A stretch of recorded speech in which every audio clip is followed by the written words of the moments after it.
বিয়াখন পাতিবলৈ এতিয়া মানুহে দুবাৰ চিন্তা কৰে যে ঘৈণীয়েকজনীহে হোম মিনিষ্টাৰ, তাইতো পুৰা দমন কৰি ৰাখিব। কিমান দূৰ সঁচা এই বস্তু? সঁচাটো কওঁ নে মিছাটো কওঁ? সঁচাটো হয়। পীযুষ যে আমি বগা লবষ্টাৰ গোৱাৰ পৰা লৈ আহিছিলে মই লগত থাকোঁতে।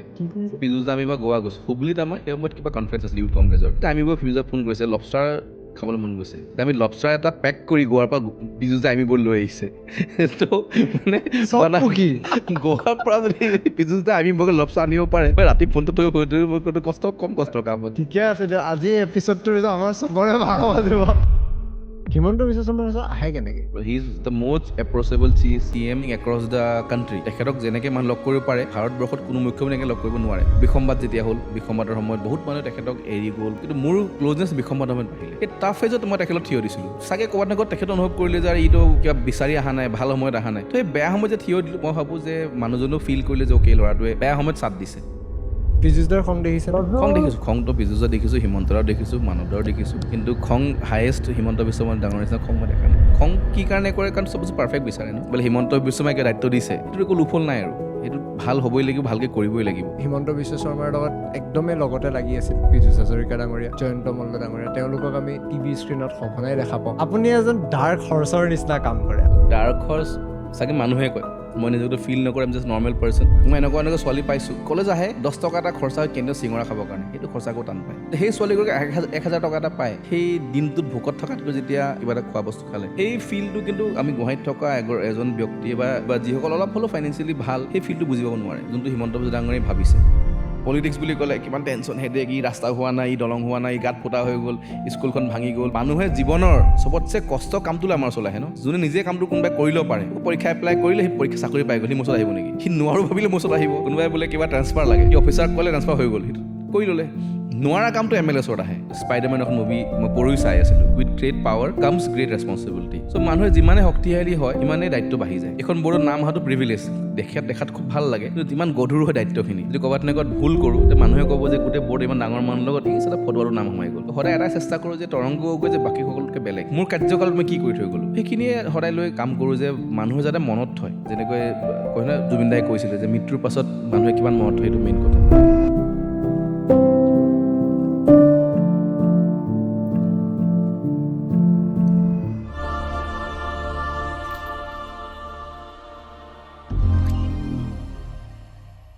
মই সোমাই আহিয়ে দেখিছোঁ যে আপোনাৰ ইয়াতে কেইবাজনো গুৰুত্বপূৰ্ণ মানুহৰ লগত ফটো আছে। এখন CM ছাৰৰ লগত ফটো আছে, এনেকুৱা পোছাকত, যিটো পোছাকত আমি সাধাৰণতে দেখা পোৱা নাই। আৰু এখন মই খুব ইম্পৰ্টেণ্ট ফটো দিছোঁ, আপোনাৰ ৱাইফৰ লগত আছে। যেতিয়া 34 ইয়াৰ্ছত এজন মানুহে MLA হয়, এজন যুৱক এজনে যেতিয়া এক্টিভ পলিটিক্সত আহে, বেলেঞ্চ কৰিবলৈতো নোৱাৰি।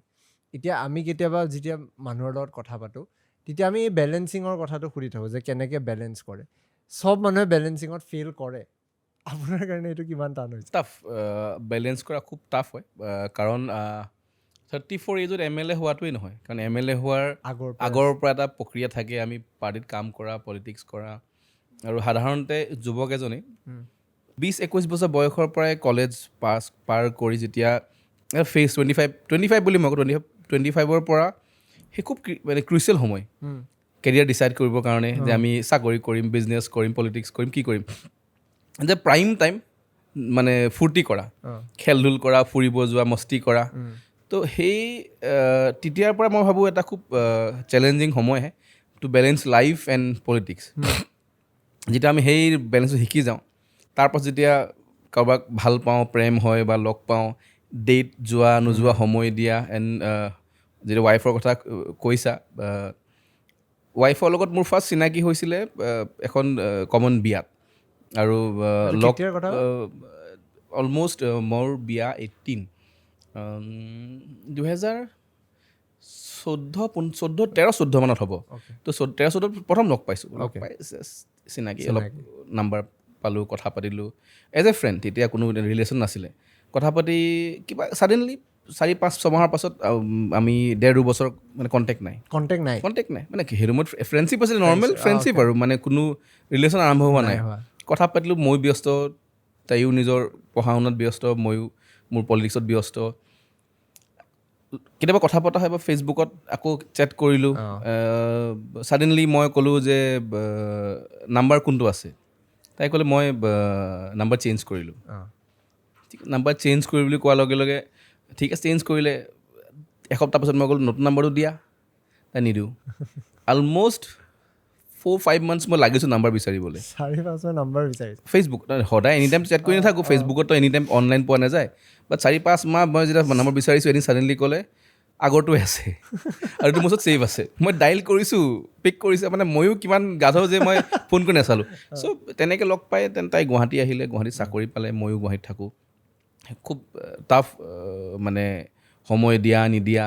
বাট হয় যেতিয়া পাৰ্টনাৰ কোঅপাৰেটিভ হয় যেতিয়া পাৰ্টনাৰে বুজি পায় তেতিয়া বহুত বস্তু মিলি যায় আৰু তাই বেকগ্ৰাউণ্ডটো পলিটিকেল নহয় দেউতাক ইনস্পেক্টৰ স্কুল আছিলে দুজন ককাইকে চাকৰি কৰে গভৰ্ণমেণ্ট জব কৰে তো পিয়'ৰলি নন পলিটিকেল বেকগ্ৰাউণ্ড য'ত মানে মই যেতিয়া ফাৰ্ষ্ট চিনাকি হৈ ঘৰলৈ গৈছোঁ মাকে সুধিছে এইটো কি বিয়া চিয়া পাতিব নেকি মানে এইটোৱে যে পলিটিচিয়ানে আহিছে ঘৰলৈ ফুৰিব আহিছে তো কিবা পলিটিক্স কৰা যুৱকক বিয়া দিম লাগে নেলাগে এটা বেলেগ ধাৰণা থাকে বাট তাই কৰ্পৰেট আছিলে তাই ভাল পায় তাই ঘৰত কৈছে নাই পলিটিক্স এটা বেলেগ বস্তু এজ এ পাৰ্চন বেলেগ বস্তু লগ পাই ভাল পালে দেন বিয়া হ'ল আৰু কি হয় অলপ কষ্ট হয় বেলেঞ্চ কৰোঁতে কিন্তু যেতিয়া এজ এ ৱাইফ যেতিয়া বিদিশাৰ নিচিনা মই এগৰাকী ছোৱালীক পাওঁ মই ভাবোঁ বহুতখিনি ক্ষেত্ৰত পাৰ্টনাৰে বুজি পালে মানে সময় দিব পাৰি তাই গভৰ্ণমেণ্ট চাকৰি কৰিছে ৰিজাইন দিলে গভৰ্ণমেণ্ট চাকৰি টু হেল্প মি কাৰণ যদি চাকৰি কৰি গুৱাহাটীত থাকে আৰু মই তাত পলিটিক্স কৰোঁ লগ পোৱা নহয় তো বহুতে গভৰ্ণমেণ্ট চাকৰি আশা কৰে কিন্তু চাকৰি ৰিজাইন দিছে টু হেল্প মি মোৰ লগত ঘূৰিবলৈ থাকিবলৈ বাচ্চা হ'ল সেইটো এটা বেলেগ টাফ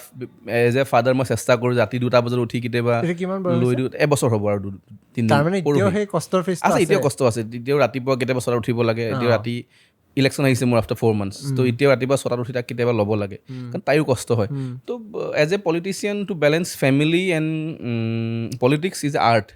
আৰু ভালকৈ কৰিলে একো নোৱাৰা বস্তু নহয় বাট বহুত মানুহে নোৱাৰে কাৰণে কেতিয়াবা ফেইল হয় ইন পলিটিক্স ইন ফেমিলি মই ভাবোঁ কিন্তু যেতিয়া চেষ্টা কৰা যায় চব বস্তু টাইমলি কৰিলে চব বস্তু সম্ভৱ আৰু হিমন্ত বিশ্ব মই আকৌ কওঁ যে ইমান কম বয়সত MLA হৈছে MLA হৈ বিয়া পাতিছে পীযুষ হাজৰিকা MLA হৈ বিয়া পাতিছে তাৰপাছত ধুনীয়াকৈ ছাকচেছ হৈ আছে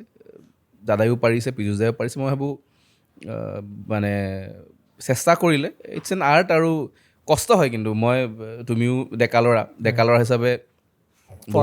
বহুতে কয় যে পলিটিক্সত বিয়া নাপাতিলে ভাল মোদী বা সৰ্বাদাহঁতে বিয়া পতা নাই অলপমান বেছি টাইম বুলি কয় কিন্তু হয় ফেমিলিক সময় দিব লগা হয়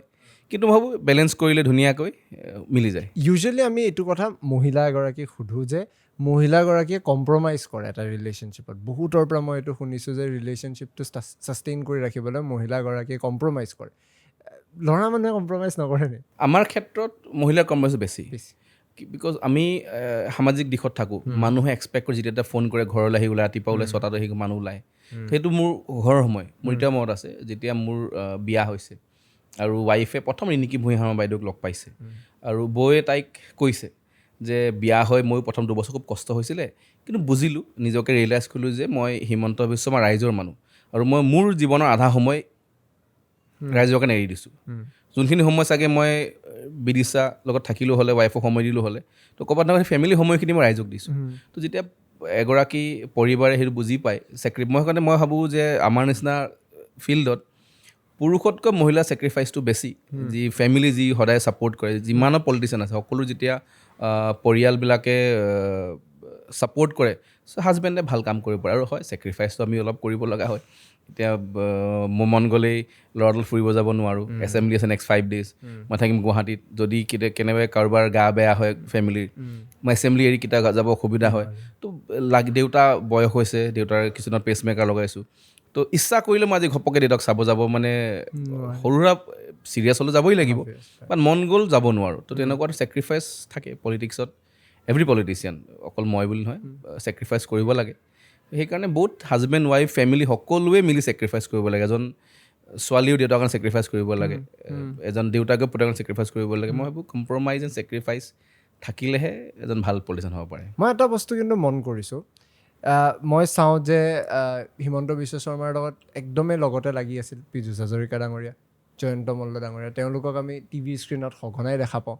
মানৱ দাক আমি সঘনাই দেখা পাওঁ আপুনি এজন ডাৰ্ক হৰ্চৰ নিচিনা কাম কৰে আৰু এই শব্দটো মই ডাৰ্ক হৰ্চ এইকাৰণে কৈছোঁ কিয়নো এইটো আলোচনা হৈছিল আমি দেখিছোঁ যে অসমত আহোম পলিটিক্সটো খুব প্ৰাধান্য লাভ কৰে শেহতীয়াভাৱে আমি এজন আহোম নেতাৰ লগতো কথা পাতিছিলোঁ পলিটিক্সৰ কথা পাতোঁতে গম পালোঁ যে আমাৰ হিষ্ট্ৰীৰ প্ৰায় আহোম পলিটিক্সটো খুব ইম্পৰ্টেণ্ট আৰু আজিৰ তাৰিখত আমি দেখোঁ যে অপজিশ্যনেও বহুত ক্ষেত্ৰত মানে যদি আমি তিনি গগৈ প্ৰসংগ লওঁ এই উত্থাপনত এটা নহয় এটা ধৰণে আহোম ডাইনামিক্স এটা থাকে তেনেকুৱা এটা সময়ত আপুনি যেতিয়া ফাৰ্ষ্ট পলিটিক্সত সোমাইছিল আৰু আজিৰ তাৰিখত যেতিয়া আপুনি পলিটিক্স কৰিছে এই যে মই ডাৰ্ক হৰ্চ বুলি কথাটো ক'লোঁ যে কেমেৰাৰ সন্মুখত মেবি নহয় বা কেমেৰা বিহাইণ্ডত আপুনি আপোনাৰ সমষ্টিত কিছুমান এনেকুৱা কাম কৰিছে যিটো হয়তো আজি এটা দশক বা দশকতকৈ বেছি দিন ধৰি হোৱা নাছিল ডিচেম্বৰত প্ৰধানমন্ত্ৰী আপোনাৰ সমষ্টিত আহি আছে তাৰ মানে কিবা এটাতো আপোনাৰ ছিগনিফিকেঞ্চ থাকিব লাগিব চ' এই ডাৰ্ক হৰ্চ নেৰেটিভটো এইটোৰ কথা আপুনি কি কয় ডাৰ্ক হৰ্চ চাগে মানুহে কয় মই নিজকে ফিল নকৰোঁ জাষ্ট নৰ্মেল পাৰ্চন যেতিয়া আহোমৰ কথা ক'লা মই কেতিয়াও আহোম পলিটিক্স কৰা নাছিলোঁ বা বহুতে আটাচু টাইপা বা আহোম জনগোষ্ঠীয় সংগঠনৰ পলিটিক্স কৰি বা সংগঠন কৰি পলিটিক্সত আহে মই পিয়'ৰলি সেই সময়ত আমি NSUত আছিলোঁ যে হিমন্ত দা কংগ্ৰেছত আছিলে ইউথ কংগ্ৰেছ কৰিলোঁ দেন আই জইন বিজেপি আৰু বিজেপি পলিটিক্স কৰিলোঁ চ' কেতিয়াও মই এই আহোম কেন্দ্ৰিক পলিটিক্সত কৰা আহোম জনগোষ্ঠী ময়ো চেষ্টা কৰোঁ জনগোষ্ঠীক প্ৰমোট কৰোঁ কিন্তু পিয়'ৰলি আহোম পলিটিক্স কৰা নাছিলোঁ মই ফৰ এক্সাম্পল যেতিয়া আমি বিসম্বাদ চলি আছিলে হিমন্ত বিশ্ব শৰ্মা বিজেপি জইন কৰিলে মোলৈ বহুত প্ৰেছাৰ আহোম ল'ৰা তৰুণ গগৈ আহোম মুখ্যমন্ত্ৰী তই আহোম হয় মই সেই সময়ত NSU নেশ্যনেল ছেক্ৰেটাৰী আছিলোঁ বৰ্তমান সেই সময়ত মই ডিব্ৰুগড়ৰ লোকসভা যুৱ কংগ্ৰেছৰ সভাপতি ইউথ কংগ্ৰেছ প্ৰেচিডেণ্ট হিচাপে মোৰ বহুতে কয় ফিউচাৰ আছে তই আহোম ল'ৰা হিচাপে তুমি তৰুণ গগৈ থাকিব লাগে বাট হিমন্ত দাক ভাল পাওঁ হিমন্ত দাক আইডিয়েলাইজ কৰোঁ হিমন্ত দাৰ লগত পলিটিক্স ষ্টাৰ্ট কৰিছোঁ দাদাৰ কাম ভাল লাগে তো হিমন্ত বিশ্ব শৰ্মা ডাঙৰীয়াক ব্ৰাহ্মীণ হয় মই আহোম হয় সেই ধৰণে নাভাবি যোনজন মানুহৰ লগত থাকি ভাল পাওঁ গুৰু মানুহ তো মই তেখেতৰ লগত বিজেপি জইন কৰি আৰু তেখেতৰ আজি বিধায়ক হ'লেও কাম কৰি আছোঁ সেইকাৰণে কেতিয়াও আহোম কেন্দ্ৰিক পলিটিক্স চাগে কৰা নাছিলোঁ কাৰণে আজি সেই ডিচিজন লোৱা সময়ত মোৰ কষ্ট নহ'ল যে মই আহোম নে ব্ৰাহ্মীণ সেই ধৰণে ভবা নাছিলোঁ কিন্তু ডাৰ্ক হৰ্চৰ কথাটো মানুহে কিয় কয় মই নাজানো কিন্তু হ'ব পাৰে বিতৰ্কত নাহোঁ বা য'ত ক'ব নালাগে কথা নকওঁ যোনটো কথা ভাবোঁ মই সঁচা কথা কওঁ যোনটো কৰিব কামটো কৰোঁ আৰু বিং এন ML নাহাৰগতে মানুহে বহুত আশাত ভোট দিছিলে যেতিয়া ইলেকশ্যন খেলিছোঁ প্ৰণতি ফুকন 20 বছৰ MLA দুটা টাৰ্মৰ মিনিষ্টাৰ লুৰিণজ্যোতি গগৈ অসমৰ সেই সময়ৰ চবতছে গ্লেমাৰাছ পলিটিচিয়ান ইন আঞ্চলিকতাবাদ কা আন্দোলনৰ নেতা কা আন্দোলনৰ পৰা নতুন দল গঠন হ'ল মুখ্যমন্ত্ৰী প্ৰাৰ্থী তাৰ লগতে নৰেন সোণোৱাল সেই সময়ৰ মোৰ অসম গণ পৰিষদৰ বিধায়ক আৰু এলায়েন্সৰ বিধায়ক আৰু তেখেতেও চিম্বলত খেলিছে তো নাহৰকটীয়াত AGP কংগ্ৰেছ জাতীয় পৰিষদ বিজেপি সকলো পাৰ্টি খেলাৰ পাছত যেতিয়া মই 15,000 ভোটত জিকিছোঁ মোক অনুভৱ হ'ল যে মানুহে বহুত আশাত ভোট দিছে আৰু বহুতখিনি কাম কৰিব লগা আছে তো পিয়'ৰলি মোৰ ফ'কাছ আছে নাহৰকটীয়াত কাম কৰা চ' গুৱাহাটীত কি হৈ আছে বা অসমত কি হৈ আছে খুব বেছি ফ'কাছ নকৰি মই গোটেই মোৰ মানে জান প্ৰাণ লগত নাহৰকটীয়াক কেনেকৈ আগুৱাই লৈ আহিব পাৰোঁ চ' নাহৰকটীয়া টাউন জয়পুৰ দিহিং পাটকাইক প্ৰমোট কৰা টুৰিজিম ডেভেলপ কৰা হস্পিটেলৰ ওপৰত কাম কৰা বিভিন্নখিনি কাম হাতত লোৱা আৰু কেতিয়াবা এনেকুৱা অনুভৱ হয় বেছি কাম হাতত লৈ ল'লোঁ তো তাৰ পৰা সময় আহি ওলাই অহা সময় নাপালোঁ আৰু প্ৰধানমন্ত্ৰী সংসদ যেতিয়া আহিছে নামৰূপ ভাৰ কাৰখানা 2006 চনৰ পৰাই মানুহে আশা কৰি আছিল হ'ব বুলি কাৰণ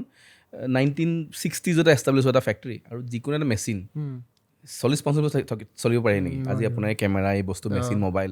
45 ইয়াৰ্ছৰ ভেলিডিটি নাথাকে প্ৰায় তো নামৰূপ ভাৰ কাৰখানা তেতিয়া এষ্টাব্লিছ হোৱা first second third number factory চলি আছে যি 3 বুলি কয় আৰু 2006 চনতেই আধাৰিলা হৈছিলে নতুন ভাৰ কাৰখানা হ'ব 4th হ'ব দেন 14ত কেবিনেট হ'ল মানুহে ভাবিলে হ'ব কিন্তু সেই তেতিয়াৰ পৰা হ'ব আজিলৈকে হোৱা নাছিলে আৰু পিপল ৱেল ইন ডাইলেমা বা এটা শংকাত আছিলে যে হ'বনে নহয় আৰু মাননীয় মুখ্যমন্ত্ৰী হিমন্ত বিশ্ব ডাঙৰীয়াই এটা সৎ সাহস দেখুৱালে যে অসম চৰকাৰে 40% শ্বেয়াৰ ল'ম বুলি ক'লে অসম গভৰ্ণমেণ্টে এতিয়ালৈকে কোনো কোম্পানী 40% শ্বেয়াৰ লোৱা নাই আগতে কি আছিল আগতে BVFCL ভাৰত চৰকাৰ কোম্পানী আছিলে BVFCL Brahmaputra valley fertilizer corporation limited সেইটো আছিলে প্ৰথমতে HFC Hindustan fertilizer corporation then সেইটো BVFCL কৰা হ'ল ছিংগল আইডেণ্টিটি কৰি যেতিয়া HFC ৰিভাইভ হৈ গ'ল বাদ পৰি গ'ল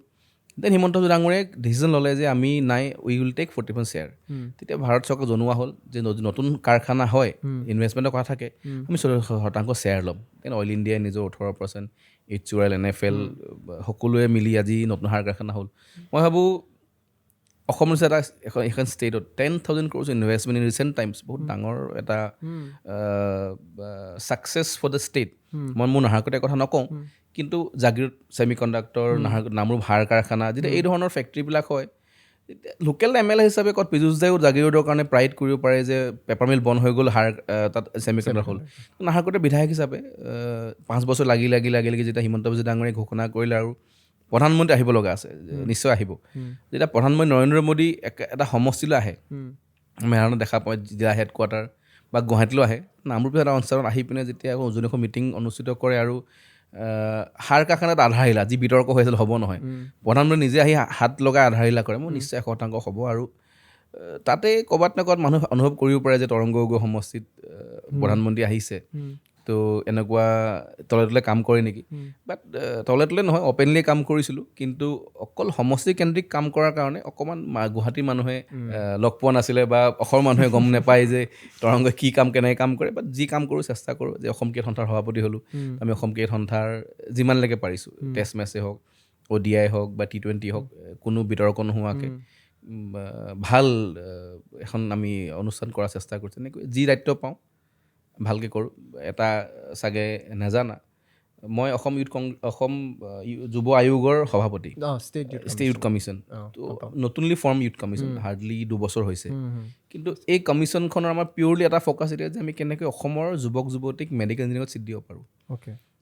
আমি LN এটা ভাল coaching centre but it's a private আৰু LNৰ ফিজ 1.5 লাখ টকা আমাৰ অসমৰ এটা গাঁৱৰ ল'ৰাই যি ভাল পঢ়ে ছায়েন্সত ভাল ৰিজাল্ট কৰিছে 1.5 লাখ টকা ফিজ দিব নোৱাৰিব পাৰে মুখ্যমন্ত্ৰী ডাঙৰীয়াই আমাক ক'লে যেনেকৈ আজমল ফাউণ্ডেশ্যনে ইমান কাম কৰিছে আৰু এটা পাৰ্টিকুলাৰ জনগোষ্ঠীক বহুত সহায় কৰিছে তেখেতলোকৰ তো আমাৰ অসমীয়া মানুহখিনি কোনে সহায় কৰিব তেনেকৈ ফ্ৰীকৈ কোনে পঢ়াব কোনে ছাপৰ্ট কৰিব কোচিং চেণ্টাৰ বহুত আছে কিন্তু ফ্ৰীকৈ কোনে পঢ়াইছে তো যুৱ আয়োগৰ দ্বাৰা আমি ডিব্ৰুগড়ত 600টা ষ্টুডেণ্টক ইয়েৰলি ফ্ৰীকৈ পঢ়াই আছোঁ মেডিকেল ইঞ্জিনিয়াৰিং কোচিং LN কাৰণ মইতো পঢ়াব নোৱাৰোঁ বা অসম চৰকাৰে কাৰোবাক দিবই লাগিব টেণ্ডাৰ কৰি LNক দিয়া হৈছে তেনেকৈ যোৰহাটত CSRL যোনটো CSL অইল ONGC যোনে ছুপাৰ 30 কোচিং কৰে তেজপুৰত CSRL আৰু আমি নলবাৰীত টেণ্ডাৰ কৰিম এতিয়া আমাৰ এই বছৰ অলমষ্ট LNৰ পৰা 40টাই মেডিকেল পাইছে এইমছত পাইছে 2টাই বাকী অসম মেডিকেল কলেজত পাইছে যোৰহাটৰ পৰা এইমছত পাইছে বাকী 12টা মেডিকেল কলেজত পাইছে ইঞ্জিনিয়াৰিং অলমষ্ট যোৱাবাৰ NITত 46 পাইছে তো মানে মই ভাবোঁ যে অসম চৰকাৰে পইচা দি আমি ইয়েৰলি 100-150 ল'ৰা ছোৱালীক মেডিকেল ইঞ্জিনিয়াৰিং ছিট দিয়াই আছোঁ মই এইটো কোৱা দিয়াই আছোঁ মানে আমি পাছ কৰাই দিয়া নাই but we are paying tuition fees যি মাহেকে ইয়েৰলি 1,20,000 হয় তো এই ধৰণৰ যেতিয়া দায়িত্ব পাওঁ আমি কাম কৰি গৈ আছোঁ কেনেকৈ অসমৰ প্ৰত্যেক মানুহৰ সহায় হ'ব পাৰে মই এই বস্তুটো মন কৰিছোঁ যে এই টেণ্ডেঞ্চিটো যেনেকৈ আপুনি আজমল ফাউণ্ডেশ্যনৰ কথা ক'লে যে তেনেকুৱা অৰ্গেনাইজেশ্যনৰ ছাকচেছ ৰেচিঅ' এটা আছে কিন্তু দেখা গৈছে কেৱল এটা সম্প্ৰদায়ৰ মানুহক সহায় কৰি আছে আৰু তাৰে মাজত বহুত মই কেৱল আজমল ফাউণ্ডেশ্যনৰ কথা কোৱা নাই বাট অসমত এনেকুৱা বহুত ঘটনা হৈছে তাতে তেওঁলোকে কমিউনেলিজিম এটা কিছুমান ঘটনাত কৰি দিয়ে যে purely the intention is not always education যিটো ঘটনা আমি অসমত এতিয়া দেখি আছোঁ যে ইয়াতে যিটো মিয়াৰ আগ্ৰাসন হৈছে ছিষ্টেমেটিকলি হয় প্ৰথমতে হয়তো এটা জেগা বেদখল কৰি তাতে নেক্সট ছ'চাইটিখন লাহে লাহে সলনি হয় শেহতীয়াভাৱে লামডিঙত দেখিলোঁ যে প্ৰাইভেট ইনষ্টিটিউশ্যন এটাৰ ভিতৰত তেওঁলোকে মাদ্ৰাছাৰ শিক্ষা দি আছে কাৰণ মাদ্ৰাছা বেন হয় এই ছিষ্টেমেটিক ধাৰণাটোক আমি অসমীয়াবিলাকে কেনেকৈ ধাৰণাটোক হাৰাব পাৰিম কাৰণ আমি অসমীয়া কোৱা মানুহ চাগে আজি 34-35% আছোঁ তাৰে মাজত আকৌ আমি আমাৰ কমিউনিটিজ আইডেণ্টিটিজবিলাক লৈ পেলাইও কথা পাতি থাকোঁ as a new generation politician যোনে নেক্সট হয়তো 10-15 ইয়াৰ্ছত মে বি আমি আপোনাক এটা ডাঙৰ পজিশ্যনত দেখিব পাৰোঁ আপুনি এই গোটেই ছিষ্টেমটোৰ কথা কি ভাবে যে এই কমিউনেল মাইণ্ডছেট কমিউনেল এংগেলটো চব বস্তুতে কমিউনেলিজিম থকাটো এইটো আপুনি এইটো কেনেকৈ চায় দিছ ইজ ফেক্ট আমি মুখ্যমন্ত্ৰী ডাঙৰীয়াই যেনেকৈ ধৰণে কয় যে আপুনি ক'লে মিয়া আগ্ৰাসন বা যদি আমি হাইকোৰ্টলৈ যাওঁ যদি আমি যিমান জাজ বা উকিল আছে চবৰ যদি লিষ্ট উলিয়াওঁ আধাতকৈ বেছি চাগে এটা জনগোষ্ঠীৰে এডভকেট আছে যদি আমি উদাহৰণ দিওঁ এইবাৰ আজিৰ পৰা কিছুদিনৰ আগত মই নাম নকওঁ এজন প্ৰফেচাৰৰ কথা পাতিছিলোঁ মেডিকেল কলেজৰ তেখেতে মোক কয় যে আমি গ্ৰুপত বহি আছিলোঁ যেতিয়া কাউন্সিলিং হৈ আছে 2জন যুৱক পাইজামা কুৰ্তা টুপি পিন্ধি কাউন্সিলিঙত আহিছে মেডিকেল কাউন্সিলিঙত তাৰমানে এডুকেটেড পঢ়া শুনা নিট পাছ কৰি চুটি পাইজামা কুৰ্তা টুপি পিন্ধি যেতিয়া কাউন্সিলিঙত আহে ডক্তৰ যোনে লৈ আছে তেখেতলোকে অলপ সময়ৰ কাৰণে ফিল কৰিছে আৰু আমি ক'ত বহি আছোঁ ডক্টৰে হ'ব আহিছে তাত টুপি পিন্ধি নাহিলেও হয়, মছজিদ যোৱা নাই। সেই ফিলটো আহি গৈছে যেতিয়া সেই ল'ৰাজনে ডক্টৰ মেডিকেল পাছ কৰিব, ডিপ ইনচাইড হিম নিজৰ সেই কমিউনিটিটো সোমাই গৈছে। যদি ডক্টৰ হয় কিন্তু ক'ৰবাত নহয় ক'ৰবাত, কাৰণ যদি এনেকুৱা বহুত মোৰ বন্ধু আছে যি ইঞ্জিনিয়াৰ হয়, ডক্টৰ হয়, যি এটা সম্প্ৰদায়ৰ হয়, যি মাইনৰিটি হয়, চাৰ্ট পেণ্ট পিন্ধি যায়, পুলিচ অফিচাৰ আছে ভাই চাৰ্ট পেণ্ট পিন্ধি যায়, কিন্তু টুপি কুৰ্তা পিন্ধি মেডিকেল যদি পুলিচৰ ইণ্টাৰভিউ দিব যাব টুপি পিন্ধি যাব নেকি? নাযায়। বাট যেতিয়া এজন যুৱকে মেডিকেল কাউন্সিলিঙৰ ইণ্টাৰভিউত যদি টুপি পাইজামা পিন্ধি যায়, ক'ৰবাত নহয় ক'ৰবাত চিম্বলিক যে এটা ছিষ্টেমেটিকলি কাম হৈ আছে। মই যদি আজমল ফাউণ্ডেশ্যনৰ কোচিঙত যদি সেইটো শিকাই মই নাজানো, মই বহি দেখি পোৱা নাই। কিন্তু আমাৰ অসমীয়া যুৱকসকলে, যি ময়ো ডেকা ল'ৰা হিচাপে বহুতখিনি চিন্তা কৰিব লগা আছে। এতিয়া আমি ক'লেই গৈ আছোঁ, এটা সময় আজি দুৰ্ভাগ্য আমাৰ অসম আন্দোলন এখিনি আমাৰ অসমৰ তেজাল যুৱক সেই সময়ত ছেক্ৰিফাইচ হ'ল। আলফা আহিলে, যিসকল যুৱক সাহসী, যোনে ডেয়াৰ কৰিব পাৰে যে আমি জাতিটোৰ কাৰণে থিয় দিম, জাতিৰ কাৰণে আলফালৈ গ'ল, কিমান হাজাৰ যুৱক ঢুকালে, মৃত্যু হ'ল। মই ভাবোঁ আমাৰ অসমীয়াৰ এটা ডাঙৰ চাংক যিসকল সাহসী আছিলে, বিভিন্ন কাৰণত ৰায়তে হওক বা আলফালৈ গৈ হওক, অসম স্বাধীন হওক পাৰে নোৱাৰে, ছুভাৰেনিটি হয় নহয়, সেইটো এটা বেলেগ চেপ্টাৰ, কিন্তু মৃত্যুটো হৈছে, ইয়াতো হৈছে তাতো হৈছে। গোটেইখিনিৰ পৰা অসমৰ আমি এনেই আমাৰ নিজৰ তেজাল সাহসী যুৱক বুলি কওঁ। যেতিয়া আমি সৃষ্টিয়ে কৰিছে ন, পৃথিৱীয়ে সৃষ্টি কৰিছে চাৰ্ভাইভেল অফ দ্য ফিটেষ্ট, যেতিয়া দুটা মেইল টাইগাৰে ফাইট কৰে যে কোনে ফিমেল যাব, যোনে জিকে সিহে যাব পাৰে, সেইটো এনিমেলৰ মাজত সেই ইনষ্টিংক্টটো কিয় আহিছে? দুটা বাফেলৈ যুদ্ধ কৰে যে winner will go' in mate, কিয়? যাতে নেক্সট জেনেৰেশ্যনটো সিজনৰ ষ্ট্ৰং হয়। ত' দিছ ইজ নেচাৰ। ত' আমি আমাৰ যিসকল অসমৰ যুৱক সেইটো সময়ত আমি হেৰুৱালোঁ। দেন বিভিন্ন সময়ত মই ভাবোঁ আমাৰ এই যে মাইণ্ডছেটটো এগ্ৰেছিভ বা চিন্তা কৰা বহুত ক্ষেত্ৰত আমি এতিয়াও কৰিব লগা আছে। আমাৰ এতিয়াও আমাৰ মানুহে আৱেগিক, আমাৰ অসমীয়া জাতিটো আৱেগিক, আমি আৱেগত গুচি যাওঁ, আৱেগিক হৈ আমি পাহৰি যাওঁ ডিচিশ্যন ল'বলৈ যে কি হৈ আছে। ইমান ছিষ্টেমেটিকেলি মিয়া বা গোটেই জনগোষ্ঠীটো সোমাই কাম কৰি আছে, পলিটিকেলি সহায় কৰা হয়। এতিয়া ডকুমেণ্টছ বহুতে কয় যে পাক্কা ডকুমেণ্ট থাকে, পাক্কা ডকুমেণ্ট কেনেকৈ হয়? এতিয়া গাঁওবুঢ়া কাগজ এখন যদি কোনোবা এটা মান কাছৰ বা কাগজ উলিয়াব যায়, তাৰ গাঁওবুঢ়াজনো তাৰ লোকেল সেই জাতিৰে হ'ব, তাৰ স্কুলৰ এজন টিচাৰ সেই জাতিৰে হ'ব, চাৰ্টিফিকেট লগে লগে উলিয়াই দি দিয়ে। তো সেইকাৰণে দুৰ্ভাগ্য, এটা সময়ত বাহিৰৰ মানুহ আহিছিলে, এটা প্ৰতিক্ৰিয়াত জন্ম হৈছে, বোলে 1000 বাংলাদেশী আমাৰ অসমত আহি সোমালে, গোটেই 1000 যেতিয়া 3000 বাচ্চা, তিনিটাকেত নহয় এভাৰেজত 10টা হয়, তো 1000 10,000 বুলি মই ক'ম, 10,000 কিন্তু অসমীয়া, কাৰণ অসমত জন্ম হৈছে। চ' বাই লিগেল তেখেতলোক অসমীয়া হৈ গ'ল, কিন্তু সেই 10,000 অসমীয়াটো indirect routes R from Bangladesh. সেই মানুহকে আমি খেদি দিব নোৱাৰোঁ। তো আগ্ৰাসন হৈ আহি আছে। আমাৰ এতিয়াও আমাৰ ঘৰত জন্ম মোৰ এটা ল'ৰা, আপোনালোক এটা আছে? আমাৰ দুটা। তো বাট আমাৰ বয়সৰ যদি আমি সেই চৰত যাওঁ 10টা 12টা, যদি কমচে কমো যদি হয় 8টা, এসময়ত 15-20টা আছিলে। মুখ্যমন্ত্ৰী ডাঙৰীয়াই কৈছে যে বাচ্চাটো আল্লাহে জন্ম নিদিয়ে, পেৰেণ্টছে ডিচাইড কৰে। এই যে পপুলেশ্যন ৱাইজ বাঢ়ি গৈ আছে, এটা সময় এনেকুৱা আহিব যে আমি যদি আমাৰ ৰিপ্ৰডাকশ্যন হৈছে 10,000, তেখেতলোক 1 লাখ। এতিয়া পলিটিকেলি যদি আমি কওঁ, সমষ্টি যেতিয়া নিৰ্ধাৰিত কেনেকৈ হয়, জনসংখ্যাৰ ওপৰত হয়। যেতিয়া জনসংখ্যা বাঢ়ি গৈ থাকে, এটা সময় এনেকুৱা হয় পলিটিকেলিও আজিৰ পৰা 20 বছৰ পাছত এনেকৈ বাঢ়ি যাব জনসংখ্যা, আমি ৰখাব নোৱাৰা হৈ যাম। সেইকাৰণে মুখ্যমন্ত্ৰী ডাঙৰীয়াই ছিষ্টেমেটিকেলি কাম কৰিছে, মাইনৰিটিসকলক শিক্ষাত প্ৰমোট কৰিছে। আমি কেনেকৈ ছোৱালীসকলক, মাইনৰিটি ছোৱালী মহিলাবিলাক যদি আমি শিক্ষাগত হিচাপত যদি প্ৰমোট কৰোঁ, নিশ্চয় বুজি পালে অকণমান বাৰ্থ ৰেট কমিব। মোৰ ধাৰণা হয়, নাজানো হয় নহয়, কিন্তু আমি উজনি অসম এতিয়াও ছেফ হৈ আছোঁ। ছেফ বুলি নকওঁ, বা ডিব্ৰুগড়, তিনিচুকীয়া, শিৱসাগৰ, যোৰহাটলৈকে অকণমান এই ধৰণৰ মিয়া আগ্ৰাসনটো কম।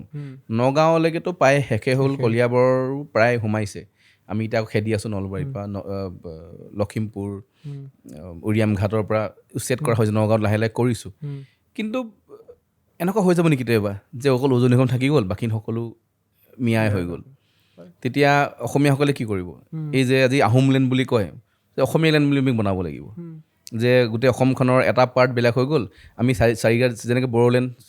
6-7টা ডিষ্ট্ৰিক্ট লৈ বড়োসকল তাত ধুনীয়াকৈ সোমাই আছে, আমি কি অকল 5খন ডিষ্ট্ৰিক্ট লৈ সোমাই থাকিম নেকি? চিন্তা কৰিব লাগিব। তো সেইকাৰণে মই প্ৰত্যেক অসমীয়া যুৱকে এটলিষ্ট চিন্তা কৰিব লাগে যে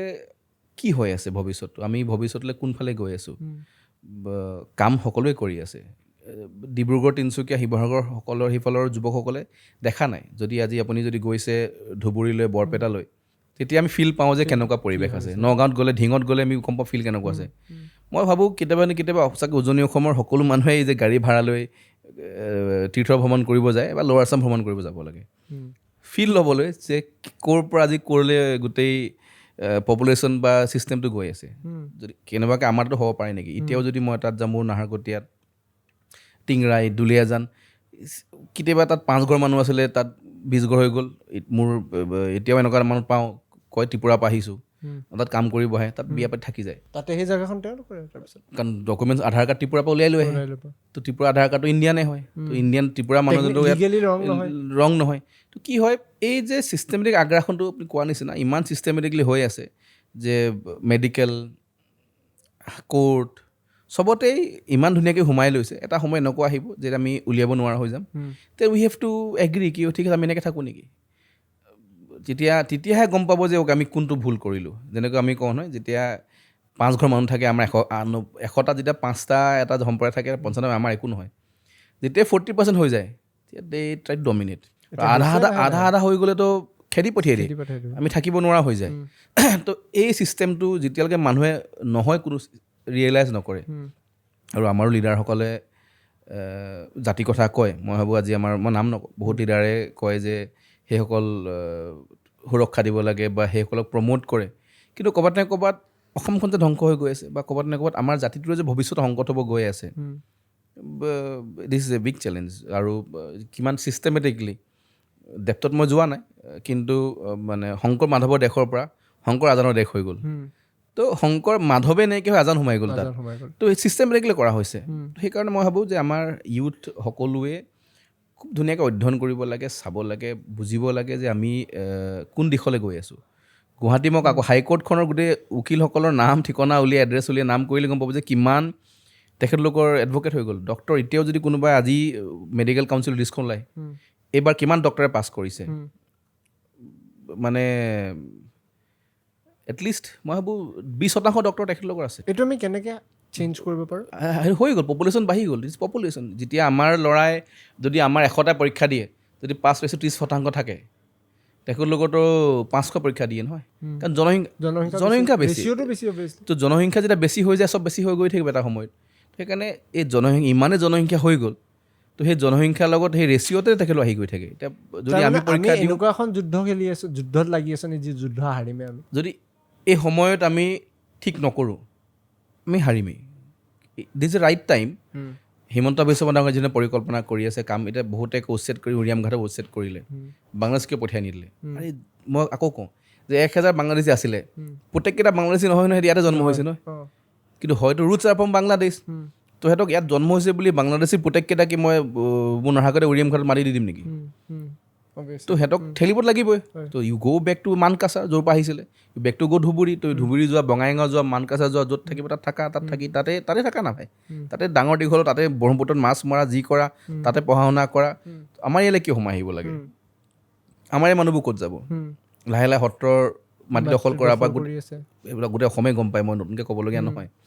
মুখ্যমন্ত্ৰী ডাঙৰীয়াই কৈয়ে থাকে কিন্তু যদি ছিষ্টেমত আমি কাম নকৰোঁ ধনী মানুহবিলাকেতো বাহিৰত ঘৰলৈ ল'ব এষ্টাব্লিছ মানুহবিলাকেতো বাহিৰলৈ গুচি যাব কিন্তু যিসকল গাঁৱৰ থলুৱা মানুহ এনেকুৱা হৈ যাব পাৰে ভৱিষ্যতে যে ডিব্ৰুগড় তিনিচুকীয়া লখিমপুৰ ধেমাজি শিৱসাগৰ যোৰহাট এই 5-6খন জিলা মিলিয়ে বোলে এখন ৰাজ্য হৈ গ'ল বাকীখিনি আৰু গোটেই মিয়াই ৰাজত্ব কৰিছে বা মিয়াৰ দখলতে আছে মই ভাবোঁ এইফালে বড়োলেণ্ডতো বহুত সোমাই গ'ল আপুনি কেইটামান এনেকুৱা আছে যদি মানুহে ভোটাৰ চাই দে আৰ দ্য ডিচাইডিং ফেক্টৰ বোলে সেইফালে 4-5খন জিলা এইফালে 5-6খন জিলা এইখিনি দুটা ছেটেলাইট টাইপ আছে বাকীখিনি আৰু তেখেতলোকে আগ্ৰাসন কৰি ল'লে সেইকাৰণে মই ভাবোঁ যে অসমৰ যুৱকসকলে খুব ডেপ্থত গৈ ভাবিব লগা আছে যে আমি কোন দিশলৈ গৈ আছোঁ আৰু যদি এতিয়াই ঠিক নকৰোঁ কিন্তু এই আগ্ৰাসনটোৱে আমাৰ অসমখনৰ গোটেই অসমীয়াসকলক লাহেকৈ মানে খাই পেলাব আহোমে এছ টি পাব লাগেনে তো আহোমে এছ টি পাব লাগে নেলাগে আমাৰ কালিৰ পৰা এছেম্বলি আছে আৰু আমি প্ৰতিবেদন দিম আৰু পাৰ্চনেলি মোক যদি মই কওঁ আহোমৰ ভিতৰত এটা ডাঙৰ ফ্ৰেকশ্যন আছে নিশ্চয় এছ টি পাব লাগে এছ টি কিন্তু কোনে পাব লাগে এতিয়া বহুতে আজি কিছুদিন আগত টংকেশ্বৰ ৰাভাই এটা ষ্টেটমেণ্ট দিছে যে আহোমে ৰাজত্ব কৰা জাতি যে ৰয়েল ফেমিলিক এছ টি কিয় দিব লাগে গোটেই আহোমখিনি ৰয়েল নেকি আমি আহোম বুলি ৰয়েল বুলি কওঁ বাট আহোম এটা ব্যৱস্থা আছিলে আহোমৰ ব্যৱস্থাত ৰজাঘৰীয়া আছে প্ৰাইম মিনিষ্টাৰ্ছ মোৰ ৱাইফ বৰগোহাঁই দে ৱে প্ৰাইম মিনিষ্টাৰ্ছ প্ৰেচিডেণ্ট বেলেগ ৰজা বেলেগ আছিলে তো কোঁৱৰ বুঢ়াগোহাঁই বৰগোহাঁই ৱেৰ প্ৰিভিলেজ ব্যক্তি সেইটো সময়ত তেখেতলোকে ৰাজত্ব কৰিছিলে তাত হাজাৰত হাজৰিকা কোনোবা মোহনসকলে পূজাৰী আছিলে চাংমাই ৰান্ধনি আছিলে বা চাওদাংসকলে কাটা মাৰা বা যুদ্ধত গৈছিলে তো যোনজন চাওদাং যোনে একদম দূৰত জংঘলত থাকিছিলে যোনে বৰ্ডাৰত থাকে বা মানে চাওদাঙৰ কামটো বেলেগ ধৰণৰ আছিলে তো চাওদাং এজনৰ বৰগোহাঁই এজনৰ ইকনমিকেল কম্পেৰিজনটো হ'ব পাৰে নেকি তো মই নিশ্চয় ভাবোঁ যে যদি চাওদাংটোক ৰয়েল বুলি কৈ ৰয়েল কেনেকৈ হয় যদি ৰজাঘৰীয়া হয় প্ৰজাও থাকিব লাগিব নহয় তো ৰজা যদি প্ৰজাও থাকিব তো আহোমতো প্ৰজাখিনি আহোম আছিলে নহয় তো নিশ্চয় প্ৰজাখিনিতো এছ টি পাব লাগে কাৰণ দে অলছ' আণ্ডাৰ প্ৰিভিলেজড তো মই বৰগোহাঁইক এছ টি দিব নালাগে বুলি মই কোৱা নাই বাট আহোমৰ ভিতৰতো এটা ব্যৱস্থা আহোম এটা ব্যৱস্থিত এটা জাতি আছিলে বা গোটেই আহোমখিনিয়ে বৰ অসমখন গঢ় দিছে চুতীয়া বা বৰাহীসকলক লৈ আহোমে বৰ অসম গঢ় দিলে আৰু সকলোকে লৈ বৰ অসম গঢ় দিলে তো তাৰ ভিতৰত নিশ্চয় আহোমৰ এনেকুৱা গাঁও এতিয়াও আছে যি গাঁৱত এতিয়াও ভালকৈ ৰাস্তা নাই যি গাঁৱত মানুহ এতিয়াও উন্নতি হোৱা নাই যি এতিয়াও এছ টিতকৈ প্ৰিভিলেজ নোহোৱা গাঁও এতিয়াও আহোমত আছে যদি মই কম্পেয়াৰ কৰোঁ এছ টি এটা ভাল পৰিয়াল একদম আহোমৰ এটা ভিতৰুৱা চাওদাং পৰিয়াল এটা বা ভিতৰুৱা পৰিয়াল নিশ্চয় মানুহে ক'ব যে তাকে এছ টি দিব লাগে গতিকে সঁচাকৈ চাব গ'লে ইকনমিকেলি সি এছ টি পাবই লাগে বা ডেভেলপমেণ্টৰ ক্ষেত্ৰত সেইকাৰণে মই ভাবোঁ যে আহোম যদি এতিয়া এই 5-10% ৰজাঘৰীয়াক এক্সাম্পল দি যদি 90% আহোম এছ টি দিব নালাগে বুলি কয় মই নাভাবোঁ সেইটো ভুল সংজ্ঞা হ'ব আৰু যদি 90% পায় 10% পাবই লাগিব তো ক'ৰবাত নে ক'ৰবাত সেই ৰাজঘৰীয়া ৰজা পৰিয়ালৰ ওপৰত ইমেজ দেখুৱাই গোটেই আহোম জাতিটোক এছ টি দিব নালাগে বুলি কৈ আছে তো সেই মোৰ ব্যক্তিগত মতামত যে এছ টিটো কিয় আহিছিলে সংবিধানে এছ টি কিয় দিছে বিকজ দে ৱেৰ ইকনমিকেলি বেকৱাৰ্ড হওক বা উঠি অহা নাই বা আমি ৰিজাৰ্ভেশ্যন দিব লাগে যাতে সেইলোক আমি সুবিধা দিব পাৰোঁ তো আহোমৰ ক্ষেত্ৰত এনেকুৱা বহুত মানুহ যাক আমি এতিয়াও ৰিজাৰ্ভেশ্যন দিব লগা আছে মই গোটাকেতো এটা অকলে বাচি বাচি দিব নোৱাৰি দিব গোটাকেই লাগিব নিশ্চয় 100% আহোমক এছ টি দিব লাগে কিন্তু মই আকৌ কওঁ যে এছ টি দিয়াৰ ক্ষেত্ৰত বৰ্তমান এছ টিসকলে শংকাত আছে কাৰণ অল ইণ্ডিয়াত এছ টিটো একেই হয় এতিয়া যোনে ইয়াত এছ টি পায় সি অল ইণ্ডিয়াত এছ টি চাকৰি একে পৰীক্ষা হ'ব তেতিয়া ছেইম কম্পিটিশ্যন তেতিয়া বড়োসকলে কেতিয়াবা ভাবিব পাৰে বা বেলেগ এছ টি ভাবিব যে আহোম ৰজাঘৰীয়া মই আকৌ একেটা কথা কওঁ যে ৰয়েল ফেমিলিৰ ব্ৰেইনটো খুব শ্বাৰ্প তেখেতলোক চোকা যদি এছ টি হৈ যায় তেতিয়া চোকা মানে জেনেটিকেলি আহোম ৰয়েল বুলি কয় বা ব্ৰেইনটো ভাল বুলি কয় তো এই চোকা কেৰলত আমি কেনেকৈ কম্পিট কৰিব পাৰিম বুলি কয় কিন্তু 5% 10% ৰয়েল ফেমিলি হয় বাকীখিনি 90% ৰয়েল ফেমিলি নহয় তো সেই মানুহখিনিক আমি কিয় ডিপ্ৰাইভ কৰিছোঁ মই ভাবোঁ সেইকাৰণে অভাৰঅল চাব গ'লে যে ৰয়েলিটিটো এক্সাম্পল দি যদি আহোমক কয় যে এছ টি দিব নালাগে সেইটো হ'ব নালাগে মই ভাবোঁ আহোম এছ টি পাব লাগে আৰু আশা কৰোঁ যাতে এই কেবিনেটতে আমি আৰু এছ টিটো আমি ভাৰত চৰকাৰে পঠাব লাগিব আৰু এছ টি বহুতে আমাৰ ওপৰত কৈ আছে বাট এইটো ডিমাণ্ডটো কংগ্ৰেছৰ সময়ৰ পৰা আছিলে বা সেই সময়ত তৰুণ গগৈ ডাঙৰীয়া আছিলে কেইটামান আতাচুৱেও তেখেতকে কৈছে যে তৰুণ গগৈ হিতাচুৱে কিয় এছ টি নিদিলে তো মই পলিটিক্সত যোৱা নাই কিয় দিলে নিদিলে কিন্তু মোৰ এংগেলটো বেলেগ মই যোনটো কৈছোঁ যে যোনটো আজি সেইদিনা মই যেতিয়া শুনা পাইছোঁ যে আহোম ৰজাঘৰীয়া এছ টি কিয় লাগে চবে ৰাজত্ব কৰা নাই নহয় প্ৰজাখিনিক কিয় দিব নালাগে তো সেইটো কাৰণে মই ভাবোঁ যে আহোমক এছ টি দিয়াটো উচিত আৰু ছিষ্টেমত বাকীসকল ট্ৰাইবেলক যদি টকছত আহিব লাগে এতিয়া এনেকুৱা হৈ আছে মিডিয়াত মই বাইট দিওঁ মই এটা জনগোষ্ঠী লিডাৰ এটা এছ টিসকলে এছ টি নিজৰ বাইট দি আছে কিন্তু আণ্ডাৰ ওৱান আমব্ৰেলা আনিব লাগিব নে ডিছকাছ কৰিব লাগিব নে তেতিয়া মই ভাবোঁ তেতিয়াহে এই ইয়াৰ সমাধানটো হ'ব কাৰণ সমাজ একেখনেই মানুহ আমি একেখিনিয়ে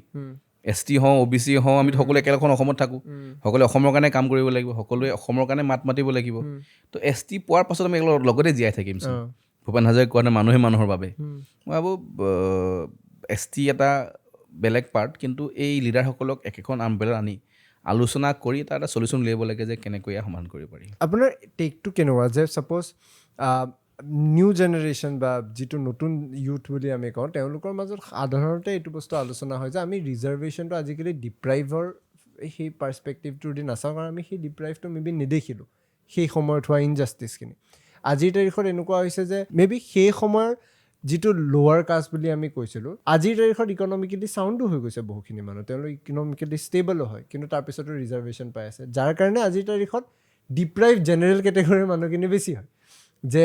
পলিটিক্সতো দেখা যায় যে উপাধিটোৱে এটা ডাঙৰ পলিটিকেল ৰোল প্লে কৰে, বিশেষকৈ আজিৰ তাৰিখত যেতিয়া আমি এটা থুলমূলকৈ এনালাইচিছ কৰি পেলাই চাওঁ,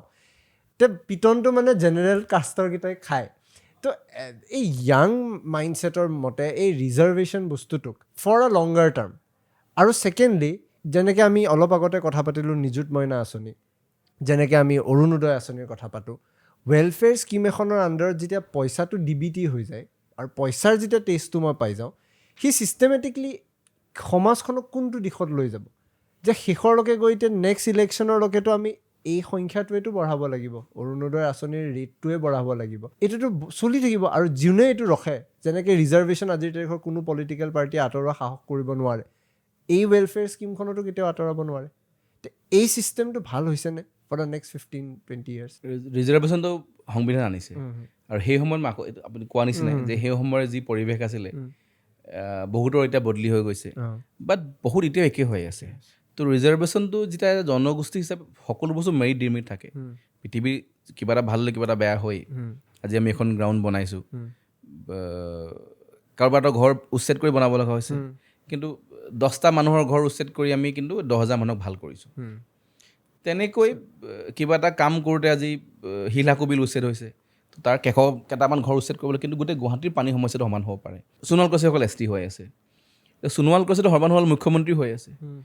বা কোনোবা ডাঙৰ STৰ লিডাৰো আছে, ধনী ব্যৱসায়ীও আছে। যদি সেই কেইজন মানুহক চাই আপুনি যদি কয় যে নাই STটো উঠাই দিব লাগে, যদি আমি গাঁৱলৈ ঘূৰি যাওঁ বহুত আণ্ডাৰ প্ৰিভিলেজ গাঁও এতিয়াও আছে। যদি মোৰ যাওঁ দীঘলী মথাউনি, মোৰ ফালে গাঁও বুঢ়ীদিহিঙৰ পাৰত, সেই গাঁওকেইখনৰ পৰা টাউন যাবৰ কাৰণে প্ৰায় 1 ঘণ্টা লাগে। তো সেই মানুহ ST নালাগে নেকি? নিশ্চয় লাগে। তো সেই STসকল মানে যেতিয়া মানুহে কষ্টটো ফিল কৰে যে মোৰ চাকৰি এটা এপ্লাই কৰিলোঁ, মোৰ মাৰ্কছ বেছি কিন্তু কোনোবাই কম মাৰ্কছ হৈ পাই গ'ল,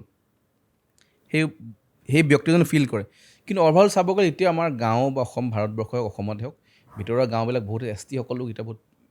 পিছ পৰি আছে। আৰু এতিয়াও ST ট্ৰাইবেলসকল মিচিং, ধেমাজি লখিমপুৰৰ ফালে যদি যাওঁ বগীবিল হোৱাৰ কাৰণে অকণমান কানেক্টিভিটি ভাল হৈছে। যদি মিচিং গাঁওখন আমি সোমাই যাওঁ, এতিয়াও পানী আছে, এতিয়াও মিচিং গাঁওবিলাকৰ কষ্ট হয়। মই ভাবোঁ যে যদি আমি STটো বোলে জেনেৰেল চবকে একে সমান কৰি দিওঁ, ক'ৰবাত নে ক'ৰবাত যিসকল ব্যক্তি এতিয়া ST প্ৰিভিলেজ লৈ আছে বা এতিয়াও বেকৱাৰ্ড হৈ আছে, ইনজাষ্টিছ কৰা হ'ব। সেইকাৰণে this is part of life, সংবিধান আছে, তো সেইটো সংবিধান আমাক দি থৈ গৈছে, এইটো তুমিও নোৱাৰা ময়ো বদলাব নোৱাৰোঁ। বাট হয় এতিয়াও কিন্তু আমাৰ গাঁওবিলাকত, মোৰ তাত গাঁও অভয়পুৰ আছে, কমাৰ গাঁও আছে, বা আমাৰ তাত ধাদুমীয়া বুলি এখন মোৰ নতুন গাঁও কৰিগাঁও পঞ্চায়ত আহিছে। সেইবিলাক গাঁৱলৈ গ'লে মানে ফিল কৰিব যে ST তাত লাগেই মানুহখিনিক, কাৰণ এতিয়াও ৰাস্তাও হোৱা নাই ভালকৈ। এতিয়া আমি ৰাস্তা বনোৱা আৰম্ভ কৰিছোঁ, যোনখন গাঁৱত ৰাস্তাই নাই, সেই মানুহখিনিক আমি কেনেকৈ প্ৰিভিলেজ বুলি ক'ব, ইকুৱেল বুলি ক'ব নোৱাৰোঁ। সেইকাৰণে ST দুজন মানুহক চাই আমি ডিচাইড কৰিব নোৱাৰোঁ যে STটো ৰিজাৰ্ভেশ্যন হ'ব নালাগে বুলি। ছেকেণ্ড, যেতিয়া ক'লা নিযুত মইনা বা এই ধৰণৰ আঁচনিৰ কথা, মানুহে এটা বেলেগ পাৰ্চপেক্টত চায়, যিসকল মানুহ প্ৰিভিলেজ বা যিসকল চহৰত থাকে, যে আজি গুৱাহাটীৰ পৰা যদি কোনোবাই কয় যে অৰুণোদয় বন্ধ কৰি দিব লাগে, নিযুত মইনা লাগে, মই ভাবোঁ গাঁৱলৈ আমি পলিটিক্স কৰোঁ, আমি গ্ৰাউণ্ডত থাকোঁ, উই আৰ গ্ৰাউণ্ডেড। আমি প্ৰত্যেক গাঁৱে ভূঞে ঘূৰি সেই পলিটিক্সটো কৰি শিকি আহিছোঁ। গাঁৱলৈ গ'লে গম পোৱা যে ছোৱালীগৰাকী নিযুত মইনা পালে যেতিয়া ফূৰ্তি হয়, যেতিয়া মানে এগৰাকী ছাত্ৰীয়ে, মই এনেকুৱা ছোৱালী পাইছোঁ কলেজত পঢ়ি থকা, কলেজ আহে 10 টকা এটা খৰচা হয় কেন্দ্ৰীয় চিঙৰা খাবৰ কাৰণে, সেইটো খৰচা কৰিব টান পায়। কয় যে যদি মই এদিনত 10 টকা চিঙৰা খাওঁ, মাহত মোক 300 টকা লাগিব, তো মানে দেউতাই 300 টকা এটা মোক মানে দিব কষ্ট পাব, তো নোখোৱাকৈ থাকে। তো যেতিয়া সেই ছোৱালীগৰাকী 1,000 টকা এটা পায়, তাৰপৰা যেতিয়া সেই দিনটোত ভোকত থকাতকৈ যেতিয়া সেই চিঙৰা এটা বা কিবা এটা কেণ্টিনত কিবা এটা খালে আৰু কিবা এটা খোৱা বস্তু খালে, সেই ফিলটো কিন্তু আমি গুৱাহাটীত থকা এজন ব্যক্তিয়ে বা যিসকল প্ৰিভিলেজড বা যিসকল অলপ হ'লেও ফাইনেন্সিয়েলি ভাল, সেই ফিলটো বুজি পাব নোৱাৰে, যোনটো হিমন্ত বিশ্ব ডাঙৰীয়াই ভাবিছে। ছেকেণ্ড, নিযুত মইনাটো অকল পইচা দিয়া আঁচনি নহয়। মই ক'লোঁ ইনডাইৰেক্টলি এই মিয়াসকল, অলপ যে প্ৰশ্ন কৰিছিলা যে সেইসকলে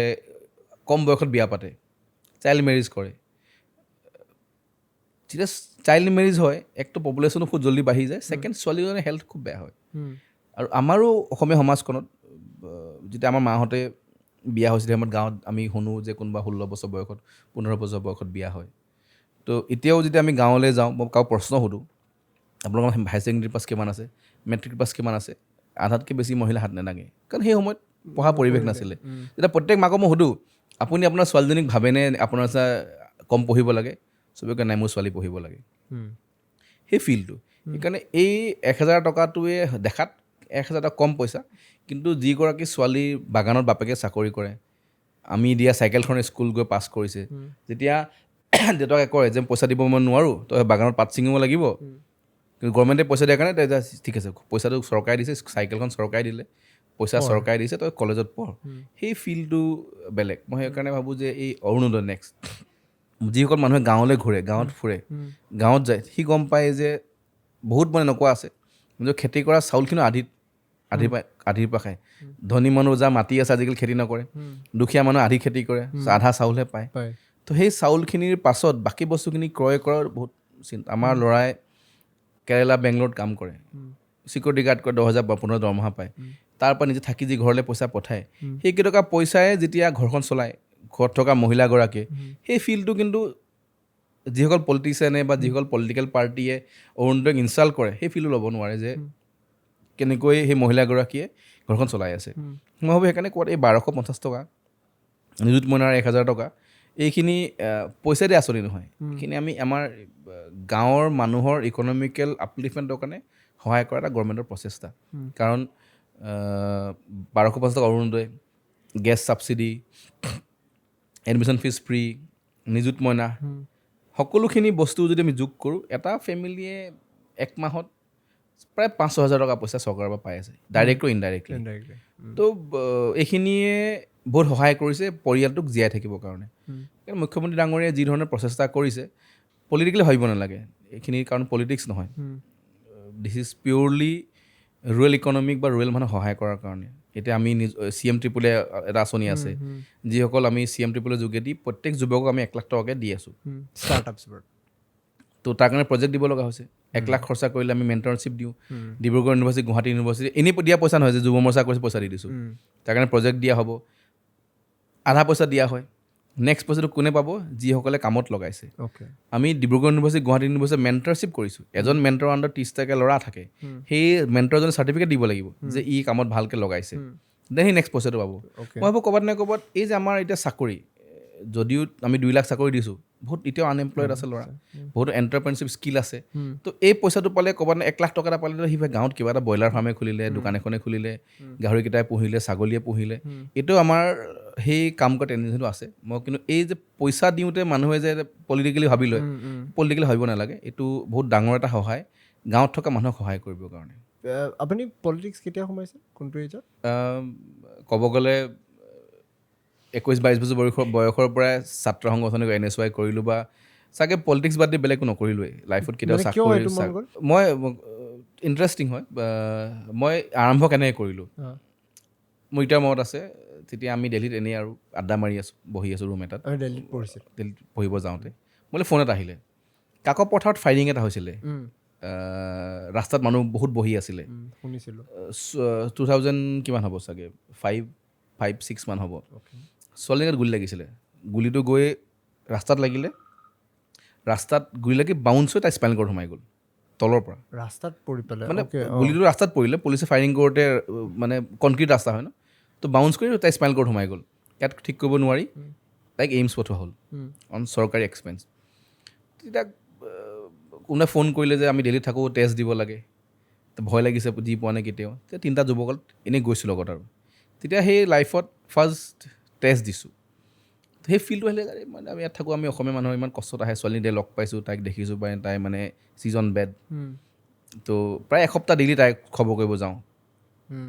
ভাল হ'ব ন পিছত তাই ঢুকালে বাট ডেট ৱাজ এটা মমেণ্ট আছিলে যোনটোৱে মোক এনেকুৱা ফিল কৰিলে যে আমি দিল্লীত থাকি বহুতে পঢ়িব আহে কি কৰিব আহে আমি মানুহক সহায় কৰিব নোৱাৰোঁ নেকি ছেকেণ্ড মোৰ এতিয়া মনত আছে আমি একবাৰ এখন অ'টত লৈছোঁ মই অ'টলা সুধিলোঁ আমুকত যাব লাগে কিমান ভাড়া সি ক'ল 200 টকা 3 মিনিট লাগিলে যাবলৈ চাগে 30 টকা ভাড়া নহ'ল হ'লে 200 টকা লৈছোঁ মোক দিল্লীত মানে অচিনাকি জেগা চিনি নাপাওঁ সিও দেখিলে এইটো নৰ্থ ইষ্টৰ পৰা আহিছে তো লৈ ল'লে মই ক'ব নোৱাৰোঁ 200 টকা দিব লগা আগতে চুক্তি 200 টকা ল'ম বুলি কৈছে তেতিয়া এটা ভাৱ আহিলে যে এইবিলাক যদি এনেকৈ আমাৰ লগত হয় নতুন মানুহতো হ'ব পাৰে তেতিয়া মোৰ এতিয়া মনত আছে মই আছিলোঁ আৰু কেইজনমান বন্ধুৱে আমি প্ৰতিদিনত এটা আৰ্টিকেল দিছোঁ মানে থ্ৰু দিল্লীৰ কৰস্পণ্ডেণ্ট যে দিল্লী বিশ্ববিদ্যালয়ত পঢ়িব আহিলে এই নাম্বাৰকে যোগাযোগ কৰিব পাৰি নাম্বাৰ দি দিলোঁ অ'কে যিটো হেল্প ডেস্ক হেল্প ডেস্ক হিচাপে নহয় আৰু এনেই তিনিটা ল'ৰা আমি অসমীয়া ল'ৰা আছোঁ আৰু তাৰো সাংবাদিকসকলে ভাল পালে যে ভালেই কৰিছে মই পেপাৰত ছাপাই দিম তো যেতিয়া দিল্লীত এটকাৰ ফৰ্ম পায় নেক্সট ৰাতিপুৱা 6টা বজাত ফোন আৰম্ভ হৈ যায় মই আমুকৰ পৰা গৈছোঁ ফৰ্মখন ক'ত পায় কি পায় আমুকৰ পৰা অটো ভাড়া কিমান ক'ত যাব লাগে কেনেকৈ যাব লাগে তো মানুহে যেতিয়া সেই ফোন আমি সহায় কৰা আৰম্ভ কৰিলোঁ তেতিয়া সেই ক'ৰবাত নে ক'ৰবাত ফিলটো আহিলে যে আমি মানুহক সহায় কৰিব লাগে তেনেকৈ এটা খাপ কৰি টেষ্ট দিওঁ কেতিয়াবা সহায় কৰোঁ কেতিয়াবা গৈ দিওঁ দুচু ইলেকশ্যনছ হৈ গ'ল তেতিয়া আমি লগত মিটিঙত যাওঁ হিমন্ত বিশ্ব শৰ্মাক লগ পালোঁ সেইটো ক'ত লগ পালে তেওঁ আছাম হাউচত ফাৰ্ষ্ট দেখিছোঁ আৰু হিমন্ত বিশ্ব শৰ্মা আহিছে আমি দেখা পাইছোঁ তৰুণ গগৈ আহিছে দেখা পাইছোঁ দেখি ভাল লাগিছে যে অ'কে দেখা পালোঁ আৰু মানে ডাঙৰ মানে গ্লেমাৰাছ মানুহ আৰু তাৰ নেক্সট ইয়েৰ তাৰপিছত 1 বছৰ একো দেখা নাই আমি সৰু তেতিয়া এজন দাদাৰ লগত মই গৈছোঁ 2 ঘণ্টা বাহিৰত বহি আছোঁ হিমন্ত ভিতৰত বহিছে কথা মিটিং কৰিছে আমি দিল্লী ইউনিভাৰ্চিটিত থাকোঁ তাততো কি লগ পাম মিনিষ্টাৰ ওলাই আহোঁতে বাহিৰত বাবা বহিছ ভালে আছনে কি কৰিছ ভাল বেয়া 1 মিনিট কথা পাতিছে তো মোৰ কাৰণে ডাঙৰ মানে হেৰি হিমন্ত বিশ্ব 1 মিনিট কথা পাতিলে সুধিলে ভাল বেয়া কি কৰিছ কি নাই তো তেনেকৈ শেষ হ'ল আমি ওলাই গ'লোঁ আকৌ 2-3 মাহ পিছত কেতিয়াবা আহোঁ আছাম হাউচলৈ লগ পাওঁ কেতিয়াবা বাবা পাণ এখন আনচোন তো ওচৰত তলত দোকান থাকে কেতিয়াবা আনিলোঁ আৰু হিমন্ত দাই পাণ আনিব দিছে ভাই নিজে হাতত দিছোঁ নিজে উলিয়াই খাইছে তো মানে সেই তেনেকৈ এট্ৰেকশ্যনটো আহিছে মানুহজন ইমান ধুনীয়া আমি তাত এনেই থাকোঁ আমাক মাতিছে এদিন মোক ক'লে ব'ল চিনেমা চাব যাওঁ মই এতিয়া মনত আছে মুভিখন কিবা আছিলে কেটৰিনা কেফ আছিলে আৰু ঋতিক ৰোশন আছে নাই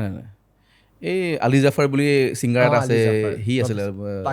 মেৰে বাদাৰ কি দুলহনিয়া নে এনেকৈ মুভি এখন আছিলে মুভিখন টিকেট কাটি আহিলোঁ ফোন আহিছে ব্যস্ত কথা পাতি আমি দেখি ঘড়ী চাইছোঁ আমিতো তেতিয়া ডেকা ল'ৰা আৰু মুভিখন আৰম্ভ হ'ব কোনে তেখেতক কয় মুভিখন আৰম্ভ হ'ল ফোন নোথোৱাকৈতো ক'ব নোৱাৰোঁ গাড়ীত বহিলোঁ এতিয়া মনত আছে হলত সোমাই জাষ্ট ছিটত বহিছোঁ ইণ্টাৰভেল আহিছে আধা গ'লেই তো সেই ধৰণৰ মমেণ্ট পাৰ তেতিয়ালৈকে আমি মানে NSY কৰোঁ তো সেই ধৰণৰ এট্ৰেকশ্যনটো যে অ'কে হিমন্ত বিশ্ব মুভি চাব লগ ধৰিছে আমি 6-7টা ল'ৰা মিলি তেখেতৰ মুভি চাব গৈছোঁ গৈ পাইছোঁ মানে আমাৰ মুভিখন চোৱাৰ চখ নাই কিন্তু হিমন্ত বিশ্ব শৰ্মাত যে মুভি চাব গৈছোঁ একেটা ৰোড বহিছোঁ সেইটোৱে ফিল আছিলে তেনেকৈ লগ পাই কথা পাতি তেখেতেও অনুভৱ কৰিলে যে অ'কে সিহঁতি ডেইলি লাগি থাকে আমি মানুহক সহায় কৰোঁ ষ্টুডেণ্টক সহায় কৰোঁ তেনেকৈ আগবাঢ়ি গৈ থাকিলোঁ তো ৰিলেশ্যন এটা ধুনীয়াকৈ বনি গ'ল আৰু বিসম্বাদ যেতিয়া হ'ল বিসম্বাদৰ সময়ত বহুত মানুহে তেখেতক এৰি গ'ল বা বহুত মানে কিন্তু মোৰ ক্ল'জনেছ বিসম্বাদৰ সময়ত বাঢ়িলে যেতিয়া মানে বেয়া সময় বুলি কওঁ বেয়া সময় ইণ্ডাষ্ট্ৰী তেখেতক পাৱাৰ কমাই দিয়া হ'ল বা গভৰ্ণমেণ্টৰ পৰা অলপ মানে ছিকিউৰিটি উইথড্ৰ কৰালৈকে মানুহে এটা সময় আহিছিলে টাফ ফেজ আছিলে সেই টাফ ফেজত মই তেখেতক থিয় দিছিলোঁ বা আহি থিয় হৈছোঁ লগত ঘূৰা আৰম্ভ কৰোঁ লগত কেতিয়াবা আহি বহি থাকোঁ তো চাগে ক'ৰবাত নহয় তেখেতে অনুভৱ কৰিলে যে এইটো কিবা বিচাৰি অহা নাই ভাল সময়ত অহা নাই কাৰণ ভাল সময়ত মই নাই তাতে আমি এনেই থাকোঁ তাতো একো কিবা কাম সহায় ব্যৱসায় কিবা পষ্ট একো বিচাৰি পোৱা নাছিলোঁ তো সেই বেয়া সময়ত যে থিয় দিলোঁ মই ভাবোঁ যে মানুহজনেও ফিল কৰিলে যে অ'কে ল'ৰাটোৱে বেয়া সময়ত চাথ দিছে তো চাগে ই সেইখিনি পইণ্টৰ পাৰিব মই ভাবোঁ মোৰ সেই 2012-13 চনৰ পৰাই হিমন্ত বিশ্ব শৰ্মা ডাঙৰীয়াৰ লগত সেই ক্ল'জনেছটো বাঢ়িলে যে বেয়া সময়ত ছেকেণ্ড পীযুষ দা মানৱ দাই বহুত সহায় কৰিলে কাৰণ পীযুষ দা মানৱ দা দাদাৰ খুব ক্ল'জ আছিলে আৰু পীযুষ ডেকা মানৱ ডেকাৰ লগত যেতিয়া মই এজন ল'ৰা এনি টাইম লগত থাকে বা তেখেতলোকে বিশ্বাস কৰে পীযুষ দা ডেকা ল'ৰা তেতিয়া দিল্লীত যায় আমি কেতিয়াবা একেটা ৰুমতে শুই থাকোঁ মানৱ দাৰ লগত যেতিয়া মানৱ দাৰ এই নাকৰ অপাৰেশ্যন এটা হৈছে কি বুলি কয় আমাৰ চাইনাছৰ 3 দিন মই এটেণ্ডেণ্ট তো পীযুষ দা যেতিয়া নাকৰ অপাৰেশ্যন হৈছে তেতিয়া মই এটেণ্ডেণ্ট তাত থাকোঁ নহয় চাইনাছৰ প্ৰব্লেম থাকে কিবা নৰ্থ ইষ্টৰ মানুহৰতো টেম্পাৰেচাৰ লৈ চাইনাছৰ সমস্যা থাকে চৰ্দি হয় তো সেই সৰু যদি চাইনাছৰ অপাৰেশ্যন হয় তো এটেণ্ডেণ্ট মই থাকিছোঁ তেতিয়া সময়ত তো কি চাগে ক'ত আকৌ হিমন্ত বিশ্ব ডাঙৰীয়াও যে পীযুষ মানৱৰ লগতো ভাল আৰু বিশ্বাস কৰে তো বিশ্বাসযোগ্য হয় দেন তেনেকৈ কাম কৰিলোঁ তেখেত দেখিলে খং দেখিছোঁ খংটো পীযুষ দা দেখিছোঁ হিমন্ত দাও দেখিছোঁ মানৱ দাও দেখিছোঁ কিন্তু খং হায়েষ্ট হিমন্ত বিশ্ব শৰ্মা ডাঙৰ নিচিনা খং মই দেখা নাই কি হৈছে নকওঁ কি হৈছে কিন্তু মানে খং দেখিছোঁ মই খং মানে মৰমখিনি দেখোঁ মানে মই কিয় সুধিছোঁ আমি মৰমবোৰ দেখোঁ যে লগত থকা মানুহখিনিৰ উন্নতি হৈছে আৰু উন্নতি ইন টাৰ্মছ যে আমি দেখি আছোঁ তেওঁলোকে কাম ভালকৈ কৰি আছে হয়তো তেওঁৰ ওচৰত থকা মানুহখিনি ফ্লাৰিছ কৰিছে আমি মৰমটো দেখোঁ, আমি খংটো নেদেখোঁ। আমি লগত থাকোঁ, আমি খং দেখোঁ। আৰু সেইকাৰণে কৈছোঁ যে খংটো কেনেকুৱা। মানে কি হয়, খুব খঙাল মানুহ। খং কি কাৰণে কৰে, কাৰণ চব বস্তু পাৰফেক্ট বিচাৰে ন। কাৰণ হিমন্ত বিশ্ব শৰ্মাই চব বস্তু পাৰফেক্ট ভাল হোৱাটো বিচাৰে। যেতিয়া ক'ৰবাত নে ক'ৰবাত ভুল হয়, খং উঠে। যেতিয়া পীযুষক কিবা দায়িত্ব দিয়ে, মানৱ দাক দিয়ে, আমাক দায়িত্ব দিয়ে, তেখেতে কিবা এটা এক্সপেক্ট দায়িত্ব দিয়ে যে পীযুষক দায়িত্ব দিছোঁ, এইটো ভাল হ'ব, তৰংগক কৈছোঁ ভাল হ'ব। আৰু ইমান পিন পইণ্ট, ইমান ক্ৰিপছ ডেপ্থলৈকে সোমাই কাম কৰে। ক'ৰবাত নে ক'ৰবাত আমিও শিকিছোঁ বা আমাৰো সেইকাৰণে কামবিলাক ভাল হৈ যায়। বোলে হিমন্ত বিশ্ব শৰ্মাই কিবা দায়িত্ব দিছে, সেইটোত একো লোফল নাই আৰু সেইটোত ভাল হ'বই লাগিব, ভালকৈ কৰিবই লাগিব। আৰু ফিডবেক, ফ'ল' আপ ইমান নিয়াৰিকৈ লয়। ভুল কৰিলে খং উঠে আৰু স্বাভাৱিক খং বহুত উঠে। আৰু তেখেতৰ দৃষ্টিভংগীটো পিয়'ৰলি মানুহৰ কাৰণে কাম কৰা আৰু এটা ছিষ্টেমত কাম কৰে। তাত যদি কোনোবাই অবষ্টেকল বা মানে অন্যায় বা মানে কৰিব নলগা এটা মাজত এই টাং আৰাই বুলি কয় যে, তেতিয়া খং উঠে। আৰু মানে তাৰ আগতো মই লগত থাকোঁতেও খং উঠা দেখোঁ। কিন্তু খং যেনেকৈ উঠে মৰমো কৰে কিন্তু। আৰু লাকিলি আজিলৈকে মোৰ ওপৰত বহুত বেছি খং উঠা নাই। সেইকাৰণে চেষ্টা, যিহেতু ক্ল'জলি পালোঁ মানুহজনক, বুজি পালোঁ যে দাদাই কি ভাল পায়, একদম বেয়া পায়। তেখেতৰ মই এটা শিকিলোঁ, যদি কোনোবাই এতিয়াও তেখেতৰ ওচৰত আহিব বিচাৰে, যদি হিমন্ত বিশ্ব কিবা এটা কথা কৈছে, হ'ব দাদা পাৰিম। হিমন্ত বিশ্ব শৰ্মাৰ ওচৰত আহে কেনেকৈ? তেখেতৰ আজিকালি চবকে লগ পায়, মিটিঙত গ'লে ৰখি থাকিলে চবকে লগ পায়। He is the most approachable CM I think across the country. তেখেতক যেনেকৈ মানুহ লগ কৰিব পাৰে, ভাৰতবৰ্ষত কোনো মুখ্যমন্ত্ৰী এনেকৈ লগ কৰিব নোৱাৰে। মিটিঙত গ'লেই আমি এই অৱস্থা দেখা নাছিলোঁ। মানে সেইটো মই অকল অসমেই নকওঁ, ভাৰতবৰ্ষত চাগে এনেকৈ এপ্ৰ'চেবল CM নহয়। কিন্তু কি হয় মানে, সেই লগ পাই কথা কোৱা সময়ত না কৈ দিলে বেয়া পায়। মোৰ এতিয়াও মনত আছে যে, মানে সৰু এক্সাম্পল, ৰাতি 12:30 এটা বজাত মোক কৈছে পাণখন খাবলৈ মন গৈছে। ৰাতি 1 বজাত পাণ ক'ত পায় এতিয়া? হ'ব বুলি ক'লো, এটাত পাণ ক'ত পাম এতিয়া? তেতিয়া বহুত ভাবিলোঁ ক'ত ৰাতি পাণ পায়। তেতিয়া মই কোনোবা এজন কাৰোবাক ফোন কৰিছোঁ, পুলিচৰ ব্যক্তি এজনক, সুধিছোঁ ৰাতি পাণ 1 বজাত ক'ত পায়? এটা আমুকখন দোকান ৰাতি এটা তাত মানুহজন শুই থাকে, পাব পাৰি পাণ। ফোন কৰিলে মানুহজন হোৱা নাই। তো ৰাতি 1 বজাত সি পাণ বনায়, চাগে পণ্ডিত পাণৱালা হ'ব নে পাহৰিলোঁ ক'ত হয়। 1 বজাত পাণখন আনি যেতিয়া তেখেতক দিছোঁ, তেখেত চাগে ভাবিছে নি, কোৱা নাই মুখৰ পৰা, 1 বজাত পাণ বিচাৰি যে বনোৱা আনি দিছোঁ। তো সেই ধৰণৰ বস্তু, সেইকাৰণে তেখেতক মই এইটো শিকিলোঁ যে না ক'ব নালাগে, হাঁ কওক, হাঁ কোৱাৰ পাছত ভাবক যে এইটো কেনেকৈ হ'ব, কেনেকৈ কামটো কৰিম, এইটো ক'ত পায়, অ'কে হ'ব কৰিছোঁ আৰু। পৃথিৱীত অসমৰ বস্তু একো নাই। তো সেইকাৰণে অকল তেখেত বুলি নহয়, যিকোনো মানুহক না ক'ব নালাগে। ভাল এপ্ৰ'চ ন, যে কোনোবাই কিবা কৈ দিয়াৰ ল'লে আমি পুটুককৈ ভাবি লওঁ যে তাৰপিছত হাঁ নাথাকে, হাঁহটো কৰি দিব, হাঁহটো কৰি ভাবিলে হৈ যায়, ছাৰ চলিউশ্যন সদায় ওলাই যায়। এতিয়া আপোনাৰ ফিউচাৰ প্লেনটো কি? যে এইবাৰ আপুনি ছেকেণ্ড টাৰ্মৰ কাৰণে হয়তো নাহৰকটীয়াৰ পৰা ইলেকশ্যন কণ্টেষ্ট কৰিব, ইয়াৰ পিছৰ পৰ্যায়টো কি হ'ব আপোনাৰ কাৰণে? ইলেকশ্যনছ চাগে নেক্সট ইয়েৰ আৰু 4-5 মান্থ আছে। যদি ভাৰতীয় জনতা পাৰ্টীয়ে টিকেট প্ৰদান কৰে, টিকেটটোতো মই ঘৰত বনাব নোৱাৰোঁ, যদি দিয়ে, আৰু যদি নাহৰকটীয়াবাসী ৰাইজে ইলেক্ট কৰে, নিশ্চয় ছেকেণ্ড টাৰ্ম পাম। কাম যেনেকৈ এইবছৰ কাম তেনেকৈ কাম কৰিম। ফিউচাৰ প্লেন আমি কেতিয়াও ডিচাইড কৰিব নোৱাৰোঁ কি কৰিম। প্ৰথম জিকিম হাৰিম সেইটো আমি ক'ব নোৱাৰোঁ, ডিচাইড কৰোঁ পাব্লিকে। চ' আমি ৰাইজৰ প্ৰতিনিধি, তো ৰাইজে প্ৰতিনিধি কৰি পঠায়, তেনে নিশ্চয় কাম কৰিম। অসম ক্ৰিকেট সন্থাৰো ছেকেণ্ড টাৰ্ম, তাৰপিছত কুলিং অফ আহিব, সভাপতি হ'ব নোৱাৰোঁ। তেনেকৈ আমাৰ পৃথিৱীৰ চব প্ৰফেশ্যন অফ ফিউচাৰ চবে গম পায় যে মই চাকৰি কৰি আছোঁ, মই এনেকৈ কাম কৰিলে প্ৰমোশ্যন পাম, পুলিচে গম পায়। DSP সোমালোঁ, 8 বছৰ পাছত মই এডিশ্যনেল SP হ'ম, তাৰ কেইবছৰ পাছত মই SP হ'ম, মই কেতিয়াবা DIG হ'ম। কিন্তু আমি এই নেক্সট ইলেকশ্যনত মই জিকিম হাৰিম সেইটো মই ক'ব নোৱাৰোঁ। বহুত আনচাৰ্টেইন। তো সেইটো কাৰণে আনচাৰ্টেইন প্ৰফেশ্যনত মানুহে কাম কৰিছে। আমি সেইকাৰণে সদায় ৰাইজৰ কাৰণে কাম কৰিব লাগে। যদি জিকো ৰাইজৰ কাৰণে কাম কৰিম। আৰু ফিউচাৰ কি বুলি ক'লে কোনো একো প্ৰেডিক্ট কৰিব নোৱাৰে। কিন্তু এইখন চাই কেনেকুৱা লাগে? এই তালিকাখন যেতিয়া আমি চাওঁ, ইয়াতেতো একদম প্ৰথমৰ পৰা আমাৰ লোকপ্ৰিয় গোপীনাথ বৰদলৈ ডাঙৰীয়াৰ পৰা আৰম্ভ কৰি ইমান ডাঙৰ ডাঙৰ নাম আছে, আৰু তাৰে মাজত 2টা টাৰ্ম আপুনি ছাৰ্ভ কৰিছে। মই প্ৰফেচনেলি একদমেই সোধা নাই, মই পলিটিকেলিও একদমেই সোধা নাই, মই পাৰ্চনেলি সুধিছোঁ, ৰুমটোত বহি এইখন দেখা ল'লে কেনেকুৱা লাগে? যেতিয়া সভাপতি হোৱা নাছিলোঁ আগতে মই এইখন বহুত ভালকৈ পঢ়া নাছিলোঁ, বাট যেতিয়া দেখা পালোঁ লোকপ্ৰিয় গোপীনাথ বৰদলৈ 2টা টাৰ্ম এছিয়াৰ সভাপতি, ফখৰুদ্দিন আলি আহমেদ ভাৰতৰ ৰাষ্ট্ৰপতি, 3বাৰ সভাপতি, ৰাধা গোবিন্দ বৰুৱা যি সকলোৱে চিনি পায়, 2বাৰ সভাপতি, গৌতম ৰয়, প্ৰফুল্ল কুমাৰ মহন্ত, হিমন্ত বিশ্ব শৰ্মা নিচিনা নাম যেতিয়া এখন বৰ্ড থাকে, তাত যে 2বাৰ নাম আহে, নিশ্চয় মনটো ভাল লাগে। এনেকুৱা লাগে যে ঠিক জীৱনত কি কৰোঁ নাজানো, কিন্তু এখন বৰ্ড নামটো আহিলে আৰু প্ৰিভিলেজড এখন বড়ো নাম অহাৰ কাৰণে কিন্তু খুব স্পাইডাৰমেন এখন মুভি মই পঢ়ি চাই আছিলোঁ with great responsibility with great power comes great responsibility so' মানুহে যিমানে শক্তিশালী হয় সিমানেই দায়িত্ব বাঢ়ি যায় তো এখন চকীটো মানুহে মোক বহাইছে ক্ৰিকেটৰ কাৰণে কাম কৰে আমি যিখিনি কথা অলপ ডিছকাছ কৰিলোঁ বহুতখিনি কাম কৰিব লগা আছে কৰি আছে তেনেকৈ বিধায়কো হৈছোঁ মানুহে কয় যে তৰংগ মুখ্যমন্ত্ৰী ঘনিষ্ঠৰ কাৰণে ক'ৰবাত নে ক'ৰবাত অলপ বেছি পাৱাৰ আছে কিন্তু সেইখিনিৰ লগত আমাৰ দায়িত্ব বাঢ়ি গৈছে তো সেইকাৰণে টু মানে ক্ৰিপছ বা ইন শ্বৰ্ট এখন বড়ো নাম অহাটো প্ৰিভিলেজ দেখাত খুব ভাল লাগে কিন্তু যিমান গধুৰ হয় দায়িত্বখিনি যদি ক'ৰবাত নে ক'ৰবাত ভুল কৰোঁ তেতিয়া মানুহে ক'ব যে গোটেই বড়ো ইমান ডাঙৰ মানুহৰ লগত এই চালা ফটোৱাটো নাম সোমাই গ'ল এইটো এনেই মানে সোমাই কি কৰিলে তো তেনেকৈ বিধায়ক নাহৰকটীয়াৰ ভাৰত স্বাধীনৰ পৰা 80 বছৰ হ'ব হৈছে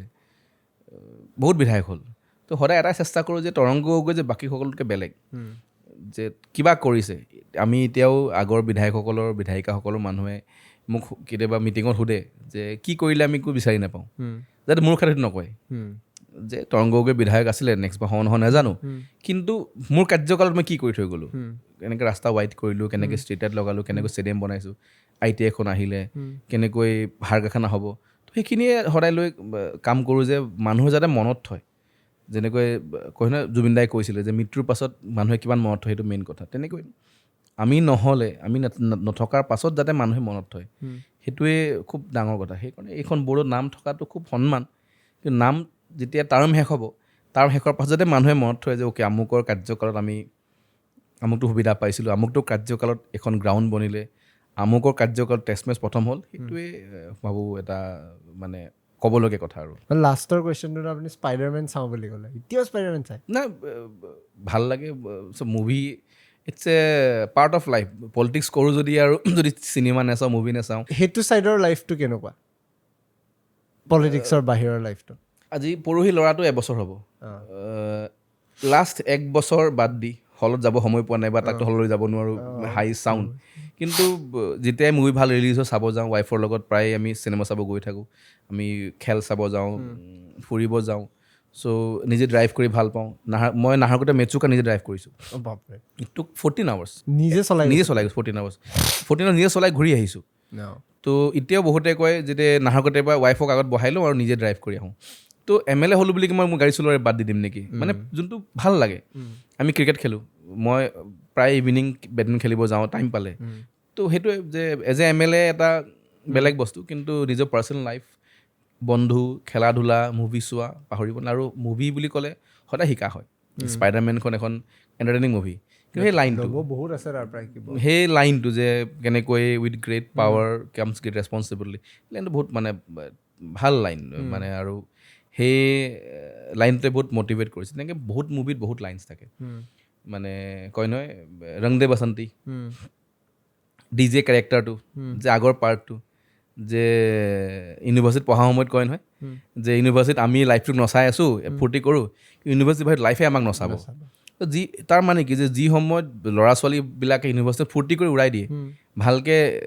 জ্ঞান নলয় বা নিজৰ কামটো নকৰে সেই পিছত সি নাচি থাকে তাক জীৱনে নচুৱায় কয় নহয় কয় এটা ডাইলগ দিয়ে যে কিতনা DJ लोगों को लगता है कि DJ कुछ करेगा लेकिन मुझे मालूम है कि बाहर कितना DJ ऐसे পিছ गया তো সি ইউনিভাৰ্চিটি নেৰোঁ বুলি তাত সি এতিয়া কমফৰ্ট জোন সোমাই থাকে যে সি তাতে ফূৰ্তি কৰি থাকে কিন্তু ইউনিভাৰ্চিটি এৰিব টান পায় দিছ ইজ লাইফ যে আমি এটা কমফৰ্ট জোন সোমাই থাকোঁ যে মই য'ত ছেফ তাতে সোমাই থাকোঁ কিন্তু কমফৰ্ট জোনৰ বাহিৰত গৈ কিমান চেলেঞ্জ কষ্ট কৰি মই চাকচেছ আনিব পাৰিছোঁ এইটো ওপৰত ডাঙৰ কথা আৰু সেইকাৰণে মুভিৰ পৰা শিকিবলৈ বহুত আছে মানে টাইম পাছ কৰিবলৈ আমি যাওঁ ফূৰ্তি কৰিবলৈ কিন্তু এতিয়াও মুভি চাওঁ এতিয়াও আৰ্টিকেলছ পঢ়োঁ যাতে চবৰ পৰা কি ভাল বস্তু উলিয়াব পাৰি সেইটো গম পোৱাৰ পাছত লাইফত ইমপ্লিমেণ্ট কৰিব লাগে যে মানুহৰ ভালৰ কাৰণে বা কেনেকৈ আগুৱাই যাব পাৰি আৰু বেয়া গুণটো মুভিৰ আপোনাৰ মানুহে ক'ব বেয়া গুণ কি আছে কেতিয়াবা ফিল কৰে যে এই বস্তুটোৰ কাৰণে অলপ মোৰ প্ৰব্লেম হৈ আছে আৰ্লি ৰাইজাৰ নহয় মই মানে মৰ্ণিং মানে অলপ দেৰি নহয় টোপনিটো আহে নে অভ্যাসটো এনেকুৱা হৈ গ'ল যেতিয়া মানে বাহিৰত আছিলোঁ ৰাতি 1টা বজাৰ আগত শুইয়ে পোৱা নাই হিমন্ত বিশ্ব শৰ্মা 3টা বজাত শুৱে তেখেতৰ লগত যেতিয়া 5-6 বছৰ কাম কৰিছিলোঁ 2টা-3টা বজাতো শুইয়ে নাপাইছিলোঁ তো লাষ্ট 25 years 1টা বজাৰ আগত শুইয়ে পোৱা নাই তো যেতিয়া 1টা-2টা বজাত মানুহ শুৱে তো চাইকেলটো এনেকুৱা হৈ গ'ল যে 6টা-7টা বজা মানে কোনোবা যদি 5টাত উঠিব দিয়ে উঠিব এতিয়াও উঠোঁ 4টা বজাত উঠিব আমি সেইটোতো এনেকুৱা নহয় যে উঠিব নোৱাৰি কিন্তু এনেই genuinely I am not early riser so' ৰাতিপুৱা সাৰ পোৱাত কষ্ট হয় চাগে যদি পলিটিক্স কৰোঁ যদি জল্দি উঠি যদি জল্দি অলপ সময় উলিয়াব পাৰোঁ মই ভাবোঁ ডেকা হৈ আছোঁ আৰু অলপ সময় হওক আগন্তুক সময়ত চেষ্টা কৰিম যে জল্দি উঠি আৰু জল্দি অলপ কাম কৰিব পাৰোঁ কিন্তু সময়টো মেকআপ হৈ যায় ৰাতিলৈকে দেৰিলৈকে কাম কৰা হয় আৰু বেয়া গুণ বুলি ক'লে চাগে ৱাইফ থকা হ'লে তাই ক'ব পাৰিলে হ'লে যে কি বেয়া গুণ আছে নিজে নিজৰটো নাজানো কিন্তু হয় আপোনাৰ খং উঠেনে সেই টেম্পাৰ ফাটা গৰম কম উঠে মানে নাজানো মানুহে কয় যে খংটো কম কিন্তু খং উঠে খংটো এনেকুৱা হয় যেতিয়া বস্তু পাৰফেক্ট নহয় যেতিয়া কিবা এটা কাম কাবাক কৰিব দিওঁ তেনেকৈ নকৰে তেতিয়া খং উঠে আজি কিছুদিনৰ আগত মই এখন খেল অনুষ্ঠিত কৰিছিলোঁ নাহৰকটীয়াত টচেন বৰা কাপ তো Toshen Bora was the first Assamese to play for India okay তেখেত মোৰ নাহৰকটীয়াৰ সুসন্তান আছিলে তেখেত যোৱা বছৰ ঢুকালে টচেন বৰাই প্ৰথম অসমীয়া যি ইণ্ডিয়ান টিম ফুটবল খেলিছিলে Okay. প্ৰি অলিম্পিক্স ৰংগুন খেলিব গৈছিলে যোৱা বছৰ ঢুকালে আৰু আমাৰ চৰকাৰে ষ্টেট অনাৰ কৰিছিলে তেখেতৰ সোঁৱৰণিত এখন ফুটবল খেল অনুষ্ঠিত কৰিছিলোঁ একদম অসমৰ চব বেষ্ট টিম আহিছে ৰেলৱে চিৰাংদুৱাৰ কাৰ্বি আংলং তো মোৰ সকলো তাত কাম কৰা আমাৰ ক্ৰীড়া সন্থাৰ বহুতে মোক বেয়া পাব পাৰে কিন্তু যেতিয়া দেখা পালোঁ সোমাই দেখা পালোঁ ৰিচেণ্ট এক্সাম্পল যে অলপ কাৰণ তেখেতলোকৰ ভুল নহয় নাহৰকটীয়া মানুহে এছিয়াত কেনে খেল দেখি পোৱা নাই কিমান ডিচিপ্লিন খেল দেখি পোৱা নাই সেইটো মইহে দেখিছোঁ আপোনাৰ সেইটো স্বভাৱ হৈ গ'ল হা তো ভাল দেখাৰ লগে লগে স্বভাৱ হৈ গ'ল হিমন্ত বিশ্ব শৰ্মাৰ কাম কৰোঁ পাৰফেক্ট বিচাৰে চব বস্তু তাত মোৰতো পাৰফেক্ট বিচাৰোঁ তো সেই অলপ যেতিয়া এনেকুৱা সময়ত অলপ খং উঠি যায় মানুহক কৈ পাওঁ টানকৈ তাত মোৰ মানে আছে আমাৰ লগত কাম কৰা মানুহ নিপু পানিকা বুলি কয় সিহঁতক খুব ভালা কৰিলোঁ সেইটো কয় দুটা আমাকে পালেনে আপুনি বজাবলৈ কিন্তু কি হয় ক'ৰবাত নহয় ক'ৰবাত পাৰফেক্ট বিচাৰোঁ যে যেতিয়া কামটো পাৰফেক্ট নহয় তেতিয়া সেই খং উঠিলে তেতিয়া উঠি যায় খং কৰি পাওঁ কিন্তু এনেই ইন জেনেৰেল মোৰ খংটো অলপ কম আৰু লাষ্টত মই এইকাৰণে এইটো সুধিছোঁ কাৰণ এইটো চবেই ৰিলেট কৰিব যে ঘৰত খংটো কেনেকুৱা এতিয়া ঘৰত আপুনি খংটো কৰে মানে ইউজুৱেলি মই দেখোঁ সকলোৱে এইটো সোধে যে ঘৰত ঘৈণীয়েকে হোম মিনিষ্টাৰ বুলি আখ্যা দি মানে ঘৈণীয়েক বস্তুটোক মানে ভয়ংকৰ কৰি পেলাইছে যে বিয়াখন পাতিবলৈ এতিয়া মানুহে দুবাৰ চিন্তা কৰে যে ঘৈণীয়েকজনীহে হোম মিনিষ্টাৰ তাইটো পূৰা দমন কৰি ৰাখিব কিমান দূৰ সঁচা এই বস্তুটো সঁচাটো কওঁ নে মিছাটো কওঁ মই সঁচাটো হয় ঘৰততো মানে wife is a home minister সেইটো হয় কাৰণ তাই ঘৰখন মেনেজ কৰিব লাগে কি হ'ব কেনেকৈ আমিতো এতিয়া গৈ পামগৈ কি আছে কি নাই মই নাজানো কিন্তু খং যদি কওঁ মোৰ ৱাইফৰ মোতকৈ অলপ খংটো বিদিশা অলপ মোতকৈ খং বেছি মানে সেইটো আৰু বাই মানে ইনবৰ্ণ হয় আৰু তো সেইটো ক'ব উপায় নাই বাট আমি ধুনীয়াকৈ ষ্টেপ বেক কৰেনে আপুনি কোনোবাই ষ্টেপ বেক কৰিবই লাগিব যদি ময়ো কেতিয়াবা কৈ পাওঁ তেতিয়া কৈ পালে তেতিয়া সেইটো কেনেকৈ ঠিক কৰে আকৌ মনাব লগা হয় বা আকৌ কথা পাতিব লগা হয় আকৌ মৰম কৰিব লগা হয় নাই মোৰে ভুল আছিলে হয়ো কেতিয়াবা কি হয় খংটো কিন্তু জেনুইন কাৰণত কৰে মানে কাৰণ আমি পলিটিক্স কৰোঁ সময় দিব নোৱাৰোঁ ঘৰত বহি থাকিলে ফোনটো আহি থাকে কেতিয়াবা বাচ্ছা লৈ আছোঁ এইফালে ফোন বাজি থাকে এতিয়া এনেকুৱা লাগে ফোনটো কোনোবাইতো মোক এনেই ফোন নকৰে ভাত খালি বুলি ভাত খালি নাই উঠাব লগা হয় তো কি হয় আমাৰ লাইফটো এনেকুৱা হৈ যায় যে ৰাতি 12টা বজাত ফোন আহে কেতিয়াবা বাচ্ছা শুই থাকে ফোন আহি যায় কেতিয়াবা তো ৰাতি 1টা বজাত সাৰ পাই ফোনটোৰ কাৰণে খং উঠিব ৱাইফৰ তো সেই তেনেকুৱা আমাৰে মানে ক'ৰবাত নহয় ক'ৰবাত অলপ অসাৱধানৰ কাৰণে খং উঠে তো খং উঠিলে সদায় কোনোবাই নহয় কোনোবাই ছাজেশ্যন ফৰ ইউ যে দুজনৰ কোনোবা এজনেতো অলপ ঢিলা দিবই লাগিব দুজনে যদি মানে এগ্ৰেছিভ হৈ যায় তো যুদ্ধ হ'ব এখন সেইটো বিচাৰি পাওঁ সেইকাৰণে আমাৰ দুজন এইটো ভাল যে মিলি গৈছে তাই অলপ খঙাল আৰু মই অলপ কম খং উঠে তো সেইকাৰণে আমাৰ প্ৰায় মিলি যায় কিন্তু কেতিয়াবা হয় বাট ষ্টিল দুজনে মৰমত মিলাই এই বস্তুটো কেনেকুৱা হয় মানে মই আউট অফ কিউৰিয়চিটি সুধিছোঁ যেতিয়া আপুনি কলেজত থাকোঁতে ডেট কৰি আছিল বা যেতিয়া একদম আৰ্লি টাইমত আপুনি ডেট কৰি আছিল সেইটোৰ পিছত যেতিয়া বিয়াখন হৈ যায় সেই চেঞ্জটো কেনেকুৱা হয় মানে বিয়া হ'লে ৰেচপনচিবিলিটি বাঢ়ি যায় তাৰ আগতে কি থাকে যে আমি কোনো ৰেচপনচিবিলিটি নাই বা মানে ঘৰৰ ৰেচপনচিবিলিটি নাথাকে বা ফেমিলি ৰেচপনচিবিলিটি নাথাকে কিন্তু এতিয়া ঘৰ চাব লগা হয় ফেমিলি মিলাব লগা হয় সময় মিলাব লগা হয় ঘৰৰ বস্তুবিলাক দায়িত্ব ল'ব লগা হয় তো ক'ৰবাত ক'ৰবাত যেতিয়া আৰু কি হয় খুব টাফ মানে মানুহে আমাক কয় যে আমিও এতিয়া যেতিয়া বাহিৰত থাকোঁ মই যেতিয়া বাহিৰত থাকোঁ ৰাতি এতিয়াও মানে ফোনত থাকি আমি শুই যাওঁ এতিয়াও ফোনত থাকি শুই যাওঁ কেতিয়াবা মানে বাচ্ছা আছে কাৰণে এতিয়া অলপমান বেলেগ হৈ গ'ল মানে ফোনত ৰখা হেবিটটো এতিয়াও আছে চ' কিয় আছে সেইটো অভ্যাস হৈ গ'ল চ' বহুতে মোক প্ৰশ্ন কৰে বা বহুতে কয় যে মানে সেইটো কি হয় কেতিয়াবা টোপনি যাওঁগৈ এনেকৈ তো কি হয় ছেফ ফিল হয় সেইটোৱে আৰু কিমান আমাৰ বিয়া অলমষ্ট 6 years হ'ল 6-7 years হ'ব হৈছে তো বহুত বস্তু বদলি হৈ যায় বিয়াৰ ডেট এণ্ড বিয়াৰ মাজত পাৰ্থক্য আছে বদলি হৈ যায় কিন্তু যোনে মেইনটেইন কৰিব পাৰে তাৰ লাইফটো ইজি হৈ গৈ থাকে মই এটা কথা মই বুজি পাওঁ যে মই ইমান ডাঙৰ এটা হেডেকৰ জীৱন সোমাই আছোঁ পলিটিক্স বুলি ক'লে কিমান টেনশ্যন হেডেক ই ৰাস্তা হোৱা নাই ই দলং হোৱা নাই ই গাঁত ফুটা হৈ গ'ল স্কুলখন ভাঙি গ'ল মানে মানুহে জীৱনৰ চবতছে কষ্ট কামটো আমাৰ ওচৰলৈ আহে ন যোনে নিজে কামটো কোনোবাই কৰি ল'ব পাৰে পৰীক্ষা এপ্লাই কৰিলে সেই পৰীক্ষা চাকৰি পাই গ'ল সি মোৰ ওচৰত আহিব নেকি সি নোৱাৰো ভাবিলে মোৰ ওচৰত আহিব কোনোবাই বোলে কিবা ট্ৰান্সফাৰ লাগে সি অফিচাৰক ক'লে ট্ৰান্সফাৰ হৈ গ'ল কৰি ল'লে নোৱাৰা কামটো MLA ওচৰত আহে বা যোনটো পৃথিৱীৰ চবতছে টাফেষ্ট কাম পুলিচে ধৰিলে তেতিয়া আহে পুলিচে এৰি দিলে নাহে তো যেতিয়া আমি চবতছে কষ্টৰ কামটো কৰি থাকিবলৈ ব্যস্ত হৈ থাকিব লগা হয় তাত যদি ঘৰতো গৈ ছেইম কষ্ট আকৌ হয় কেনেকৈ জীয়াই থাকিম আমি মানে এইফালে এটা সমষ্টিৰ টাফ মানুহৰ সমস্যা চব কাৰণ আকৌ কাৰোবাৰ ৰেচন কাৰ্ড নাহিয়ে মোৰ ওচৰত আহিব অৰুণোদয় পাই গ'ল সিও নাহে মোৰ ওচৰলৈ নোপোৱা মহিলাগৰাকীয়ে মোৰ ওচৰলৈ আহিব যে মই নেপালোঁ মোক দিয়ক এতিয়া ক'ৰ পৰা দিওঁ কেনেকৈ দিওঁ ৰাস্তাটো ভাঙি গ'ল ভাল ৰাস্তা হৈ গ'লে মানুহ মোৰ ওচৰলৈ কিয় আহিব এবাৰ ধন্যবাদ দিব আহিব নোহোৱা মানুহখিনি সদায় সদায় আহি থাকে ন তো এনি টাইম গোটেই পলিটিক্স বস্তুটো হৈছে যে মানুহৰ লগত মানে আনপ্ৰিজেণ্ট নহয় কষ্টৰ কাম কৰা যে নোহোৱা কামখিনি কৰি থকা টাফ বস্তুখিনি কৰা কাম আৰু যদি ঘৰতো ৱাইফল গৈ পিনে যদি আকৌ টাফে হৈ থাকে তো কেনেকৈ আমি পিচফুল হ'ব তো সেইটো কাৰণে যেতিয়া এইফালে টাফ হয় সেইটো নৰম হ'বই লাগিব আৰু সেইটো কাৰণে যি ব্যক্তিয়ে এতিয়া যিসকল পলিটিচিয়ান 50-60 yearsত বিয়া মানে MLA হৈছে তো তেখেতলোকে এইটো কষ্ট নাই কাৰণ মই আকৌ মানে খুব বিয়া হৈ MLA হৈছোঁ তো his very tough to balance কি তাইক সময় দিম ফুৰিব কেনেকৈ যাম কেনেকৈ সেইকাৰণে আমি প্লেনিঙো দেৰি কৰিছোঁ যে বাচ্চা হৈ গ'লে ফুৰিব যাব নোৱাৰিলোঁ হ'লে কিন্তু সেইটোৱে যে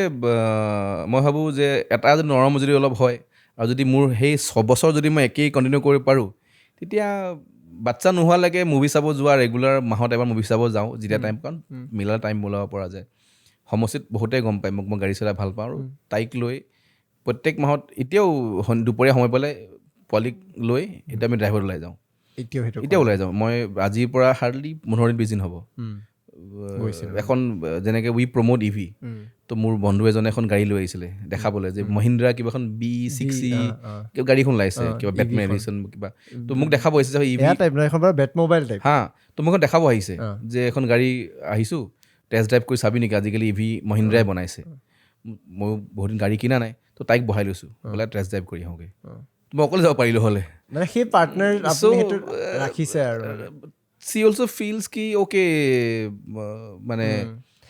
সময় দিছে তো তেনেকৈ যদি আমি মিলাব বিচাৰোঁ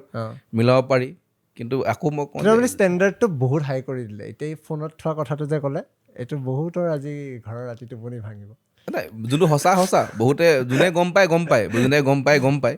যে মানে কি হয় মোৰ টোপনি গুচি গ'লোঁ গমেই নাপাওঁ তাইও ময়ো টোপনি যায় ময়ো টোপনি যাওঁ বাট সেই বস্তুটোৱে লাইফটো অলপ মানে প্লিজেণ্ট কৰি ৰাখে যে অ'কে মানে অ'কে আমাৰ সেই মৰমটো এতিয়াও আছে বা এতিয়াও বয়ফ্ৰেণ্ড গাৰ্লফ্ৰেণ্ড তাই মৰমটো আছে তো সেইটোতো মোৰ একো তাইৰো একো নাযায় মোৰো একো নাযায় বাট মোৰ বাকী কামখিনি কৰাত মোৰো সহায় হয় বা সেইটো স্মাৰ্ট বুলি ভাবিম নে সেইটো আপোনাৰ মৰম বুলি ভাবিম বহুত ইটছ মৰম বেছি বাট হয়ো যে আমি যেতিয়া আকৌ কওঁ যে যোনটো ৰিনিকি বয় মোৰ ৱাইফক কৈছিলে যে মই এজ এ ৱাইফ মোৰ আধাৰ সময় মই ৰাইজৰ কাৰণে এৰি দিছোঁ তো মোৰ ৱাইফে সেইটোতো আধা সময় এৰিব নোৱাৰিবও পাৰে তাইও সেই মেচিউৰিটি অহালৈকে সময় লাগিব তাৰলৈকেতো মই মোৰ অলপমান বেলেঞ্চ কৰিব লাগিব ন যোনখিনি সময় দিব নোৱাৰোঁ কিন্তু এনেকুৱা হয় আমি প্লেন কৰোঁ কালি আমুকত যাম পাহৰি থাকোঁ যে বেলেগত সময় দিয়া আছে মিটিং আছে এতিয়া সেই তাততো মানুহ ৰখি থাকিব 1000 মোৰ কাৰণে এতিয়া বুজাব লগা এটা 1000 মানুহকতো মই বুজাব নোৱাৰোঁ এগৰাকী মহিলাকে বুজাব লাগিব তো তাৰ ৱাইফক বুজাব লগা হয় যে বেয়া নাপাওঁ উপায় নাই আমি বেলেগ এদিনা মিলাম বেলেগ এদিনা কমপ্লিট কৰিম তাত 1000 মান ৰখি আছে তো গৈ মাত খা দি আহোঁগৈ বুলি তো তেনেকুৱা কষ্ট হয় ইটছ টাফ বাট সেইটোৱে যে মই ডেকাৰ কাৰণে চাগে সেই মৰম মেইনটেইন কৰিব পাৰিছোঁ বাট যিজন অলপ এইজত বিয়া মানে পলিটিক্স কৰে আৰু মৰম নাথাকে তো মোৰ বয়সটোৰ কাৰণেও হৈছে যে এতিয়াও সেই প্ৰেমিক টাইপ থাকিব পাৰিছোঁ কিন্তু কষ্ট আপুনি ডিছএডভান্টেজ লোৱা নাই তাক আপুনি এডভান্টেজ বনাইছে এডভান্টেজ হিচাপে লৈছোঁ চ' হয় মানে বাচ্চা হোৱাৰ পাছত অকণমান এইটো কষ্ট হয় কাৰণ সি শুই থাকে বা মানে মাকক বিচাৰে কিন্তু বেলেঞ্চ কৰি চলিব লগা হয় আৰু থেংক ইউ ছ' মাছ আজি আজি ফাৰ্ষ্টলিটো এই গোটেই এক্সপিৰিয়েঞ্চটো দিয়াৰ কাৰণে থেংক ইউ যে আমাৰো বিৰাট এইটো ডাঙৰ সৌভাগ্য যে আমি ইমান ধুনীয়াকৈ আজি এই প্ৰগ্ৰেমটো কৰিলোঁ প্লাছ আজি ইমান ধুনীয়াকৈ আপুনি গোটেইখিনি কথা ইমান টাইম দি আমাক ক'লে আৰু এই ছাইডটো মোৰ জানিবলৈ এইকাৰণে ইমান দিনে ইণ্ট্ৰিগ হৈ আছিলোঁ যে ময়ো খুব কম এজৰ পৰা পলিটিক্সটোৰ নাজানো ঘৰৰ কাৰণে চাগে ইণ্টাৰেষ্ট লৈছিলোঁ নিজে নাজানো এইখিনি কথা শুনি থাকোঁ ঘৰৰ পৰা শুনি থাকিলে সদায় এটা